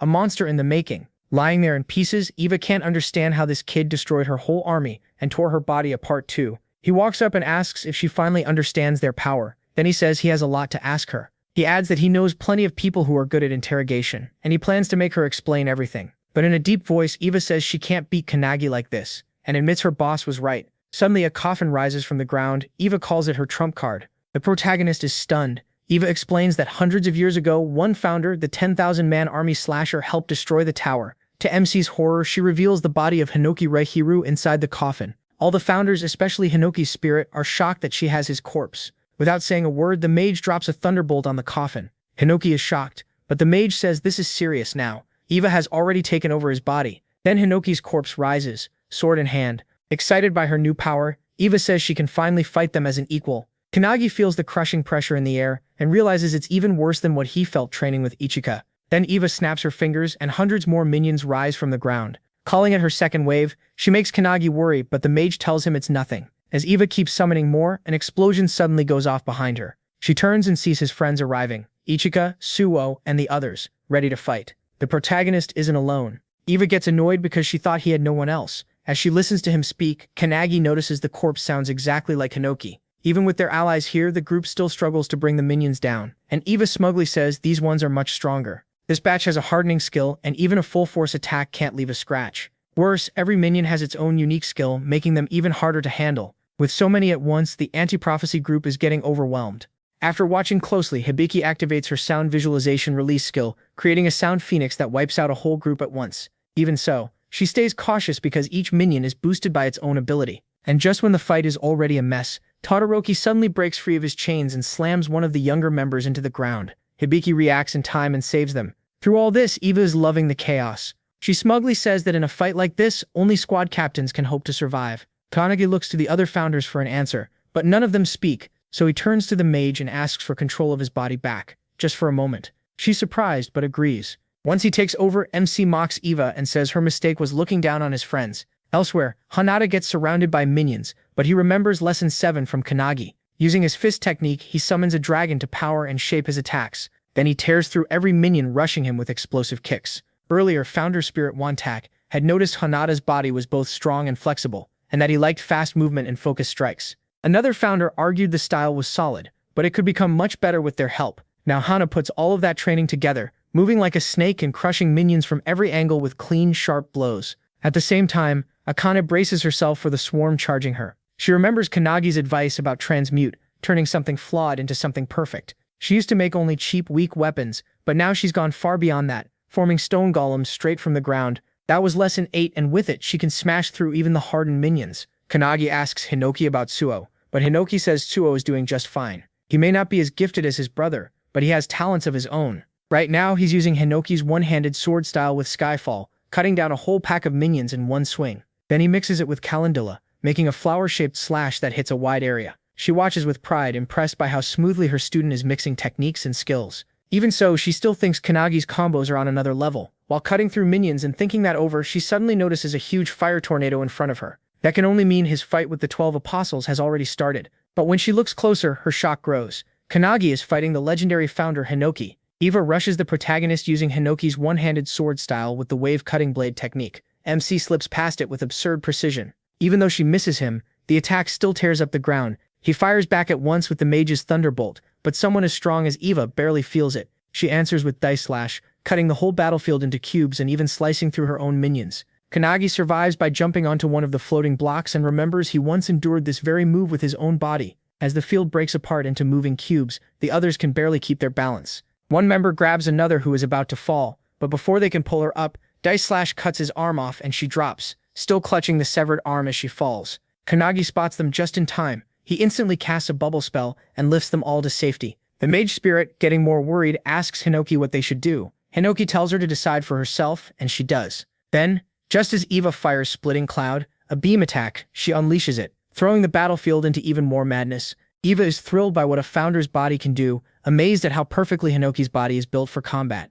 Even so, she decides she needs something stronger, so she activates Hinoki's secret art, Indomitability, and moves in to strike. But Kanagi shocks her by catching the sword with his bare hand. Hinoki's spirit isn't impressed, and the mage mocks Eva, saying that even with Hinoki's body, she's still weak. Hearing that, Eva snaps and demands how a founder's body could ever be called weak. Wanting more power, she digs through Hinoki's memories for a stronger move. But the deeper she goes, the more her eyes fill with tears, like she found something horrifying. Those tears come from the flood of Hinoki's past, from when he was still alive in the Age of the Towers. Just seeing it nearly drives Eva insane. In that memory, Hinoki cuts an entire tower in half with one swing. But after battles like that, he only becomes colder and more distant. Eva can't understand how a human could reach that kind of skill and wisdom. Hinoki's memories are packed with destruction, bodies being cut apart, monsters falling by the dozens, even the sea split open, and wounds carved into the planet itself. The weight of those memories crushes Eva's spirit, and she starts falling apart under it. She panics, wondering where to go and how to become stronger. But it's too much. Her soul starts cracking like it's about to break for good. Hinoki's spirit just shrugs and says Eva's soul can break if it wants. Another founder quickly warns that if that happens, she'll go berserk and attack everything nearby, and that's exactly what happens. Eva's spirit shatters. A terrible scream bursts out of her, so strong people can feel it all the way in Takasaki. The shock makes officials order an evacuation right away. People check their phones and learn the aura is coming from Nagano, nearly 100 kilometers away. Even from that far, the shock waves still hit them, and panic spreads. Some think the world is ending, others think a monster has appeared. Back at the battlefield, Eva keeps screaming and rocks start floating as her aura slams down on everyone there. The weaker fighters cough and collapse, crushed by the pressure. Seeing that, Kanagi calls out to Hinoki, but Hinoki stays relaxed and says he already left this to the mage. Mage agrees. As Eva walks toward the protagonist, Mage lifts her sleeve and shows the seal of truth on her arm. Calmly, she says that if she has to use Kanagi's body, she'll end this in one hit. The moment she releases the seal of truth, MC's body starts pouring out huge energy. Akane can hardly believe what she's seeing. The alchemist spirit inside him tells him and Akane to watch closely. Whether it's magic or alchemy, he says, they both chase truth, and right now, he is about to reach one piece of it. As he speaks, matching seals spread across the protagonist's arms, just like the ones Mage once had. The alchemist spirit wonders if Kanagi's body can handle these fragments of truth, or if it'll break under the strain. By now, Eva's soul is already in pieces, and only the leftovers of it are moving her body. Still, that body keeps moving on instinct, like a wild beast. Hinoki says he abandoned his body to this state long ago, and that state is called truth ignorance. As Eva's rage rises, dark energy explodes from her and warps the air around her. Seeing that, Mage glimpses a future where the power grows so huge it kills everyone there, including Kanagi, and even spreads across the continent. In that moment, Eva could become the end of the world. MC understands the danger as soon as he sees that vision. Mage then uses Magus of Truth, a skill made to shut down an enemy's abilities. Its power is so great even the world can barely handle it. Eva packs dark energy into her arm and swings at Kanagi, but he stops it cold. To her disbelief, he grabs her hand and holds it tight. In that instant, Mage fires a blazing light through him, and a burst of light erupts between them. When it fades, Eva is nothing but a burned skeleton, and he is still holding her hand. Using the protagonist's body, Mage gives Eva's fading soul one last goodbye as her ashes blow away. The other founders watch with resolve, while Hinoki stands up, annoyed that his body and soul are now fully separate. Mage smiles and asks Kanagi if what he saw will help his training. As MC takes his body back, he's stunned to find the field cleared and his teammates cheering like he defeated the monster himself. Hinika though worries he never used his sword, so maybe her lessons meant nothing. Hinota lets out a relieved sigh, while Suo praises him for burning down such a strong enemy in one attack. But Akane sees more than that. She realizes Kanagi fully read his opponent's skills and shut them down. That thought makes Akane's hands shake. Can a human really reach that level? Even so, she steels herself and decides she'll get there too. The instructor is now stressing over the giant hole in the field. This was only supposed to be an exam, but it spiraled out of control fast. Todoroki is dead too, which only makes the instructor more irritated since now another test will have to be held. As everyone starts regrouping, someone spots a bright circle and panics. The instructor freezes too, but then everyone realizes it's the superintendent. When Kanagi sees her, he remembers the old woman from inside his consciousness earlier. The assistant beside the superintendent also seems confused about why she came. Then the superintendent suddenly kneels before the protagonist, saying she has waited for his return. She says she's been waiting hundreds of years for the founders, and now they're finally standing before her. Sue and the others look to Ichika for an explanation,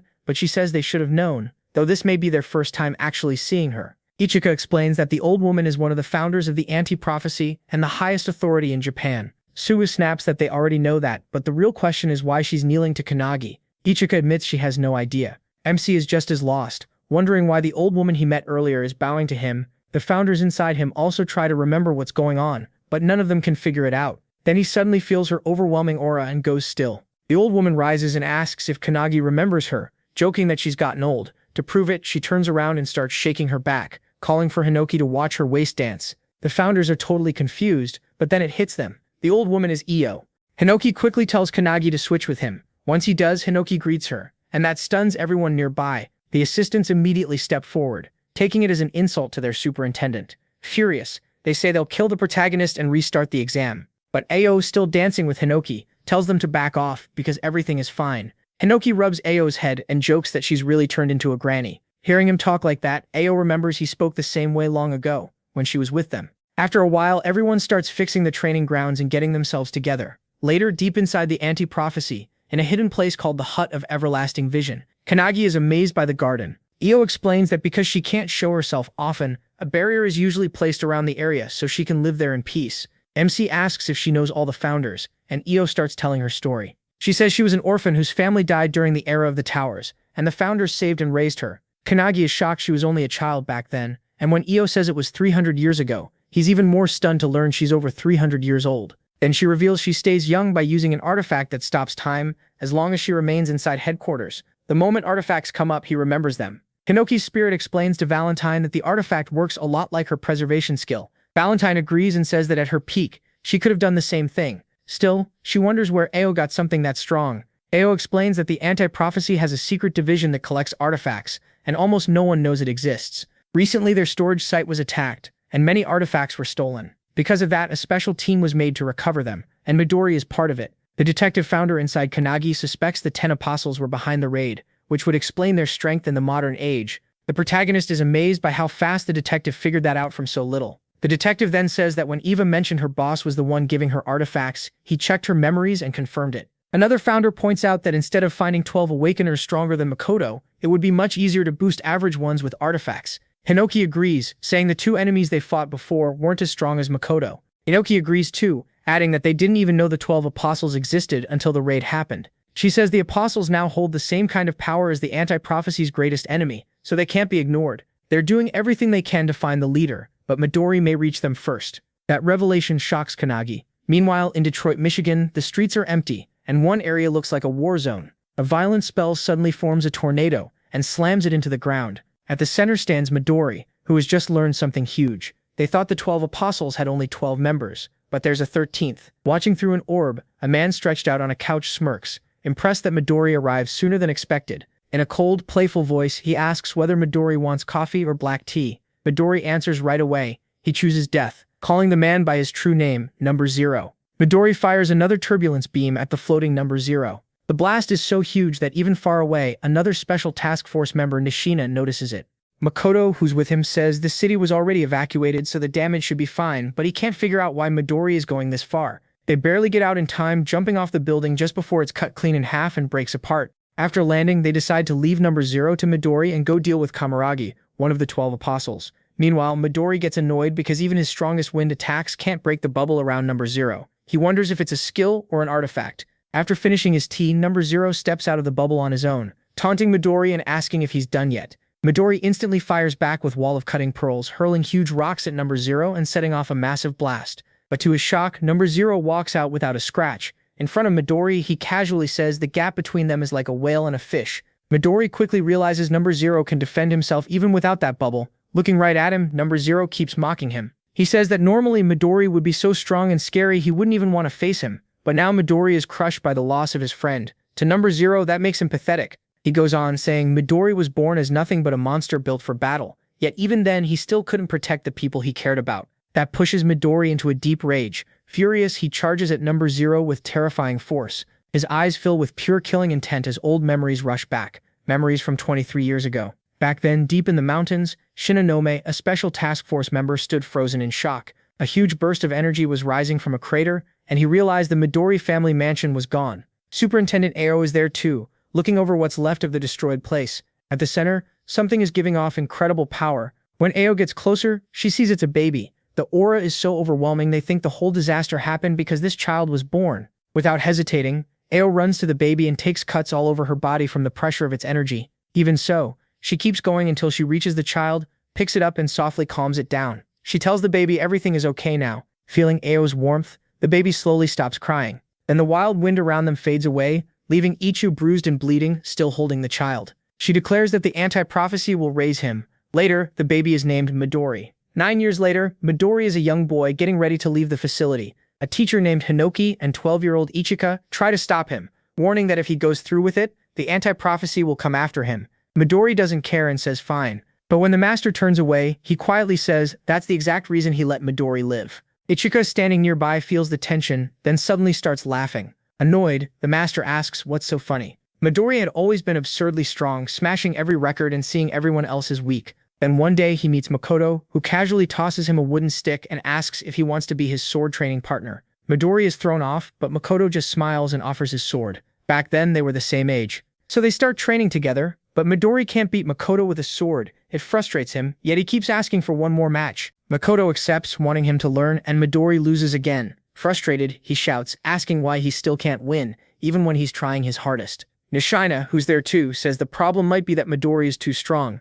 Midori can't understand that when he keeps losing to Makoto. Then a voice from outside says that's actually a compliment. It's Makoto, who was 14 at the time. Midori keeps breaking his wooden sword, and Nishina explains why with an egg. If someone uses all their power, it's hard not to crush something fragile like an eggshell in a fight. Midori still doesn't get it, so Makoto picks up the egg and throws it with full force. Midori is shocked when it hits the ground and the shell doesn't crack at all. Picking it back up, Makoto explains that Midori needs to balance his attacking aura with the aura protecting the shell. It's not really a skill, just something learned over time. While he talks, Nishina throws the rest of the eggs at the wall, and none of them break. Midori is amazed. Makoto hands him an egg and says if he wants to beat him in sword fighting, he needs to control his aura first. Once he does, even his huge power won't hurt the people around him. As Makoto starts to leave, Midori calls out to him and gets smacked in the head with an egg. Makoto turns and sees Midori wants him to stay and train aura control together. Makoto throws it back, saying Midori should apologize first. Then he kicks up the crate of eggs and makes them float with his power. Midori tries to copy him, but all the eggs around him burst or shatter. Still, after practicing for a while, he finally throws an egg hard enough to punch a hole in the wall without cracking the shell. After that, they go back to sword training, and now that Midori can control his aura, they can spar all day without wrecking everything around them. Seeing that, Nishina and Makoto get excited too and ask to fight him next. 4 years later, Midori joins the special task force, while Makoto heads off on his own path. Midori leaves for a prophecy mission to help the European branch after hearing about a special rank prophecy called Pandemonium. He asks if Makoto is still searching for a swordmaster, and Makoto says yes, reminding Midori that he once said he'd find his own master. Makoto holds out his fist, saying they stand as equals. Smiling, Midori bumps fists with him and says he'll be waiting.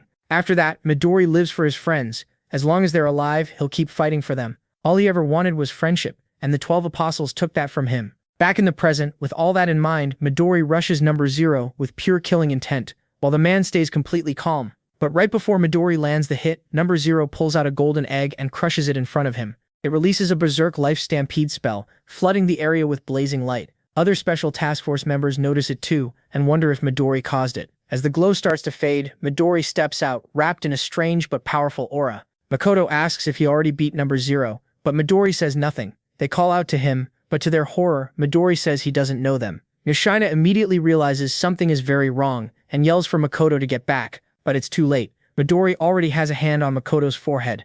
With a twisted smile, he uses turbulence and summons a violent whirlwind. After 3 members of the Japanese Special Task Force vanish, another team from the USA branch, including Marquise and Ashton, is sent to investigate. When they arrive, Ashton touches the ground and senses a huge amount of leftover energy, showing that this was the center of a massive explosion. Marquise is stunned by the size of the crater Midori made and sees why he's called the strongest man in the world. Still, he can't understand how someone that powerful disappeared with his whole team. Ashton has no answer either. News of Midori's disappearance reaches the Japanese branch, throwing everything into chaos. At the Everlasting Vision Hut, the assistant superintendent gets visibly shaken and can hardly believe it. Io, just as worried, asks if they really have no clue where Midori is. She asks Midori's assistant Rin, but Rin doesn't know either because the artifact linking her to Midori was destroyed. Io says the whole thing is awful. While they're talking, Kanagi arrives, now officially a squad captain and wearing the captain's cape. He's a little embarrassed by the new title, but the assistant superintendent explains that every squad captain recommended him unanimously, and since Kanagi even fought Eva,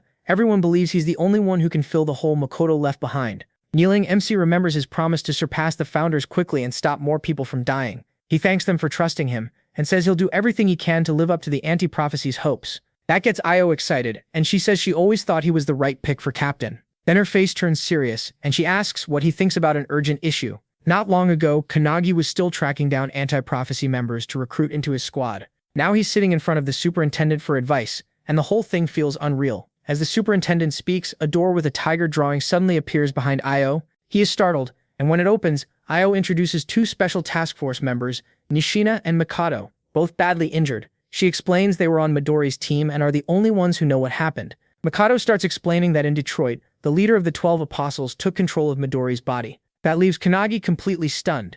Makoto goes on, saying the control ability seems similar to the one Eva used before. He thinks an artifact is probably behind it, though the details don't matter right now. The important part, he says, is that Midori, the man who protected his friends, has now become humanity's enemy. That truth hits the protagonist hard. Mikado adds that Midori fought the control as long as he could, giving Nishina and Mikado time to escape. Before he finally lost himself, Midori apologized and made one last request. Midori's last request was for Kanagi to defeat number 0 in his place. That leaves MC frozen, crushed by the weight of those words. The assistant superintendent puts a hand on his shoulder and says he has high hopes for him. But first, he still hasn't reached the 7-member minimum for his squad. Right now, he only has Hanada, Akane, and Suo. So his first job is finding 3 more members and fast. With no time to waste, Kanagi runs off to recruit. He spots a young member of the Hibiki squad and chases after him, begging him to join. The boy freaks out and sprints away, yelling that he's never leaving the Hibiki squad. Just when he thinks he's safe, Akane blocks his path and shows him a transfer letter signed by Hibiki. The boy can hardly believe his captain approved it, but once he reads it, he realizes it's real and reluctantly agrees to join the protagonist squad. That gives Kanagi and Akane their 4th member. At the same time, Hana goes to recruit Akihina. His method, though, is pretty weird. He starts doing an over-the-top leg-stomping motion like it's some kind of invitation, and Akihina just stares at him. Hanada says it's the captain's order and that he wants Akihina on the team. Akihina flatly refuses, saying he's aiming for the next captain exam.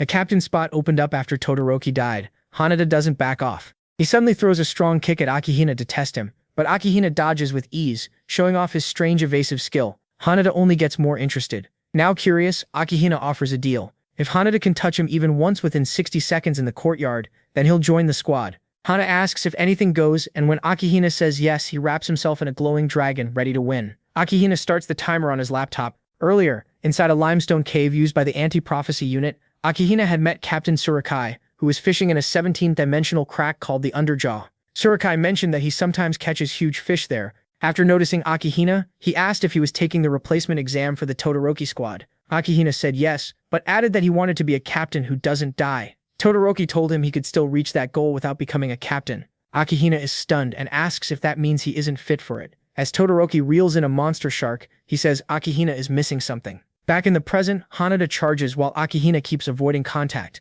Even when Hana gets right up on him, he still can't land a single touch. Hana quickly realizes Akihina is using some kind of dodging ability. It's Omni-Egos, a skill Akihina has hidden for a long time. Omni-Egos lets him teleport to a marked spot within 100 meters. He has to visit that place first, but once it's set, he can jump there with great speed and accuracy. No matter how many attacks Hanada throws, Akihina slips past everyone. It's a tough matchup, but Hana treats it like training because one day he'll have to face Midori. While blinking around the courtyard, Akihina asks what Hanada sees in Kanagi. Still attacking. Hana says he can't name anything special. He fires off another kick and admits he knows Akihina's idea of a good captain, someone who raises the squad's chance of survival, even by 1. Hana says that sounds noble, but he wouldn't trust a captain who puts survival above everything. That irritates Akihina, but Hana explains that people who only think about saving themselves can't reach their true goal. As he says that, he remembers his childhood, the day he found his family dead because of a prophecy. That moment made him swear to crush every prophecy. In Kanagi, he saw someone who could actually do it, and that's why he chose to follow him.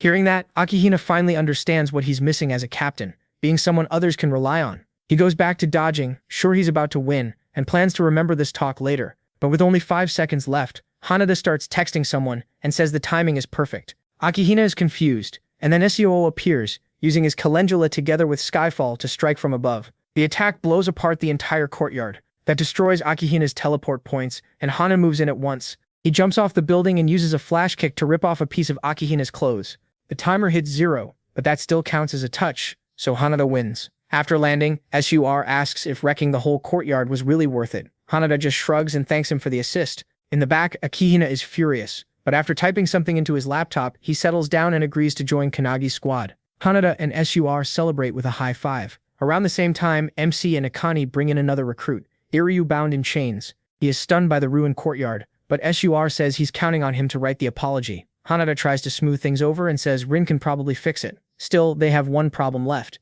They need one more member. Akane has no ideas and asks if Kanagi does. The protagonist points to the Special Task Force survivors Ichika, Mikado, and Nishina, then says he's already brought them into his squad. For now, they'll fight under him. Elsewhere at the Watchtower, the remaining 12 apostles gather for a meeting. Only 5 are left, but they're confident because they now have the strongest weapon in the world, Midori's body. To them, that puts them one step from wiping out anti-prophecy. Number 0 reminds them of their creed. They do everything to bring prophecy fully into this world. In Anti-Prophecies research room, the assistant superintendent asks the director if he found what they needed. The director says yes and explains that the Book of Doom the 12 apostles had was actually one book split apart. Using the 8 books Midori recovered, they conclude the current disaster matches a prophecy tied to a special rank called Bhagavad Gita. He says that to destroy the world, the 12 apostles need Midori's power, and that power alone is enough. Out over the sea, Midori flies with Hajime, one of the 12 apostles, toward an unknown destination. Midori suddenly asks if he's ever read the Gita, and Hajime says no. Midori explains it's a Hindu scripture that teaches people to carry out their duty with a selfless heart. He adds that whoever wrote the prophecy now unfolding must have hated humanity deeply. As they pass over Times Square, a family spots them, and one child excitedly points out Midori as the world's strongest awakener. Soon the whole crowd catches on, cheering and asking for pictures. They notice Hajime too, calling him a samurai as the excitement keeps growing. Then Midori tells Hajime to begin. Right after that, he forms a ball of energy in his hand. The crowd keeps cheering, having no idea what's coming.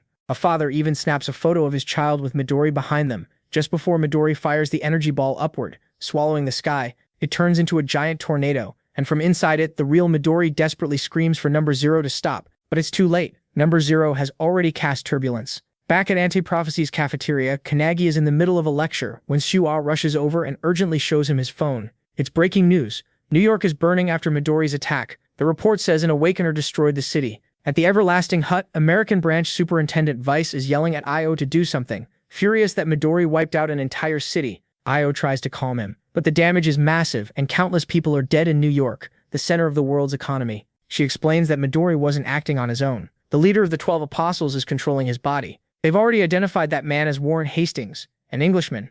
Io suspects he may be working with invaders from another dimension. That shocks Vice, and Io goes on to say the 12 apostles are using artifacts outside Anti-Prophecies control. To her, that means someone or something is backing them. Vice still says the blame falls on Io, since the man who erased a city came from their special task force. He warns that the White House is even thinking about using nukes on Midori. But Vice knows nukes won't work on Midori and asks what Io plans to do. Back in the cafeteria, Kanagi asks Sue if he finished lesson 15 with everyone else. Sue says yes, but then MC shocks him by naming him vice captain of the MC squad. He tells him to keep everyone training until they get deployment orders. He adds that Iru and Akihina are always clashing, so they need to work on teamwork if they want to be flawless. Sue asks what Kanagi plans to do himself. The protagonist says he's going to sleep, and this time it'll be a deep one. No one is allowed to wake him. Since it's a direct order, Sue accepts and chooses to trust him. Back at the Everlasting Hut, Io says she'll confront Midori with their strongest elite squad. At headquarters, MC reaches his room and drops asleep right away. In his dream, he draws his sword and trains with Hinoki, while the other founders wait to guide him. But to Kanagi's shock, Hinoki instantly cuts him to pieces in one flash. He regenerates at once, only for Hinoki to slice him apart again. Hinoki reminds him that he was the one who asked for full power training, so now he'll be devoured. With that, Hinoki rushes Kanagi at full speed. Another founder tries to step in, but Wantak and the mage stop him. The other founders argue that this kind of brutal training may work in the short term, but the protagonist is dying far too often. If this keeps up, his soul could break apart. Still, they all know Midori is the strongest awakener of this age, and MC as he is now can't beat him. This training is cruel, but it may be their only shot at winning. The founder from before warns there has to be a limit to what Kanagi can take, but the alchemist tells her not to worry. He isn't that fragile. Even after watching the protagonist get cut down over and over, the mage still believes he'll pull through. MC apologizes to Hinoki, crushed by the pressure of just standing before him. It feels like being dropped into a freezing blizzard on a mountain. After catching his breath, Kanagi faces Hinoki again. He gets split in half in an instant. But this time, he manages to slice off one strand of Hinoki's hair. Before, he couldn't even touch a hair. Now he finally has. No matter how many times he dies, he refuses to quit. He gets back up again and again. Meanwhile, in Mumbai at the gateway of India, a raid from the Indian branch's special task force lights up when he sees Midori. He reminds him that without his help, the special rank prophecy blazing fire boss would have burned Mumbai to ash. Then with a grin, he asks whether the man who once helped save this city has now come to destroy it. Midori says those words are pointless. This may be his body, but Number Zero is controlling it. Number Zero mocks the idea that Midori can take it back. To mess with Aradeep even more, he pulls out Midori's trapped thoughts and lets Midori's own voice beg him to run. Aradeep refuses. This is his hometown, and he'll fight for it to the very end. At the Everlasting Hut, Io explains to the superintendent's assistants that humans have been at war with beings from another dimension for 100 years. Back in the Founders' era, the tower appeared first, then the crack, then the prophecies. And through all that time, some humans have always sided with those beings to help destroy the world. While she talks, one assistant sees news that India has fallen and panics, realizing the enemy now seems to be heading for Europe. Io says she expected that, though it would have been better if they had gone straight to Japan. When the assistant asks why, she explains that number 0 only took Midori's body recently, so he still can't use all its power. On top of that, the more he fights, the stronger he gets, so she orders the assistant to call in all the captains. Then she tells Tengen he'll be going to the battlefield too, and he jokes that they only remember him when they need heavy work. The real surprise is that Io says she'll fight in person as well. Since the Kanagi squad is their only real hope against Midori, the other squads must stall until they're ready. Hibiki and the other captains, clearly tense, ask how much time the protagonist needs. Io answers that MC says he needs 2 days. Then she names the battlefield, the Pacific Ocean, where they'll try to stop Midori. There, the whole Japanese branch of anti-prophecy gathers for the coming fight. When Midori charges them, he fires off turbulence right away. Io blocks it with her own defensive spell. Midori narrows his eyes in surprise and Io smirks, telling him not to look down on them. Earlier, while the captains were heading out to face Midori, Hizaki and her squad ran up, begging to come fight the leader of the 12 apostles too. Their captain says no, but Hizaki, close to tears, argues that even if they can't change the battle, they can still protect the captains with their lives. The captain turns to them and asks if they understand why the captains chose to take on such a hopeless fight. Even knowing they may never return because the gap in power is too huge, they still believe their subordinates will survive and keep fighting. That's why the captains entrust them with protecting the world. After saying that, the captains leave, and their squads are left behind. Some burst into tears while others harden their resolve to protect the Kanagi squad until its training is done. Their eyes are full of grief, but they know crying won't help. They have to move and fast. The squad captains, superintendents, and assistants teleport to the ocean and face Midori together. As Ao easily stops Midori's turbulence, the other captains stare in shock at her power. Midori is thrown off too by this unfamiliar ability. Digging through Midori's memories, number 0 recognizes Ao as anti-prophecies superintendent, a mother figure to Midori, who always hid how strong she really was. Ao tells him this is the first time in 100 years that she's used her power in battle. None of the captains have ever seen her go all out, but now she activates her 8-Ada mirror spell, which has 2 stages. The first lets Ado completely cancel any ability, as long as she understands how it works, giving her perfect defense against it. It's a direct counter ability, and it works perfectly with a mage's sharp analysis. Midori doesn't wait. He answers with blazing turbulence, sending a storm of deadly tornadoes at Io. The captains realize this is the same move that burned India down, but Io already knows it, so she knocks it away with ease. Her spell's second stage lets her copy any ability after reflecting it with the first stage. She fires back with her own tornadoes, and they smash Midori's attack apart. Midori quickly figures out how her power works, but then gets irritated when he senses an attack coming from the side. One captain rushes in with Infinite Fist, hammering Midori with a non-stop barrage. Every hit makes Midori's body go numb, but even after all those punches, the captain is stunned to see him barely react. Then the captain grabs Midori in midair and calls for the others to strike while he holds him down. Hibiki instantly releases her sound visualization skill. Phoenix and the other captains hit Midori with their strongest moves at the same time. But Midori answers with Wall of Cutting Pearl, blasting out huge tornadoes that slam into all the captains. When the smoke clears, he's untouched and mocks Io for bringing weak fighters. Then he suddenly feels a huge presence above him. He looks up and sees the superintendent's assistant, forming a giant sun-like ball of energy. Midori instantly realizes that move gets stronger the longer it's charged. As he tries to make his own energy sphere to counter it, the female assistant uses Slav Maker and locks his hand in chains. Midori is shocked. He didn't expect them to have a Warp Awakener. Bound by the shackles, he can't cast. At the same time, the male assistant finishes charging and throws the massive fireball at the trapped Midori. Watching it rush in, Midori knows he can't dodge. He thinks his strongest wind attack at the last second might reduce the damage, but right then, he spots another identical fireball coming from the other side, made by Io through her mirror spell. The 2 fireballs crash together and explode, swallowing Midori in a massive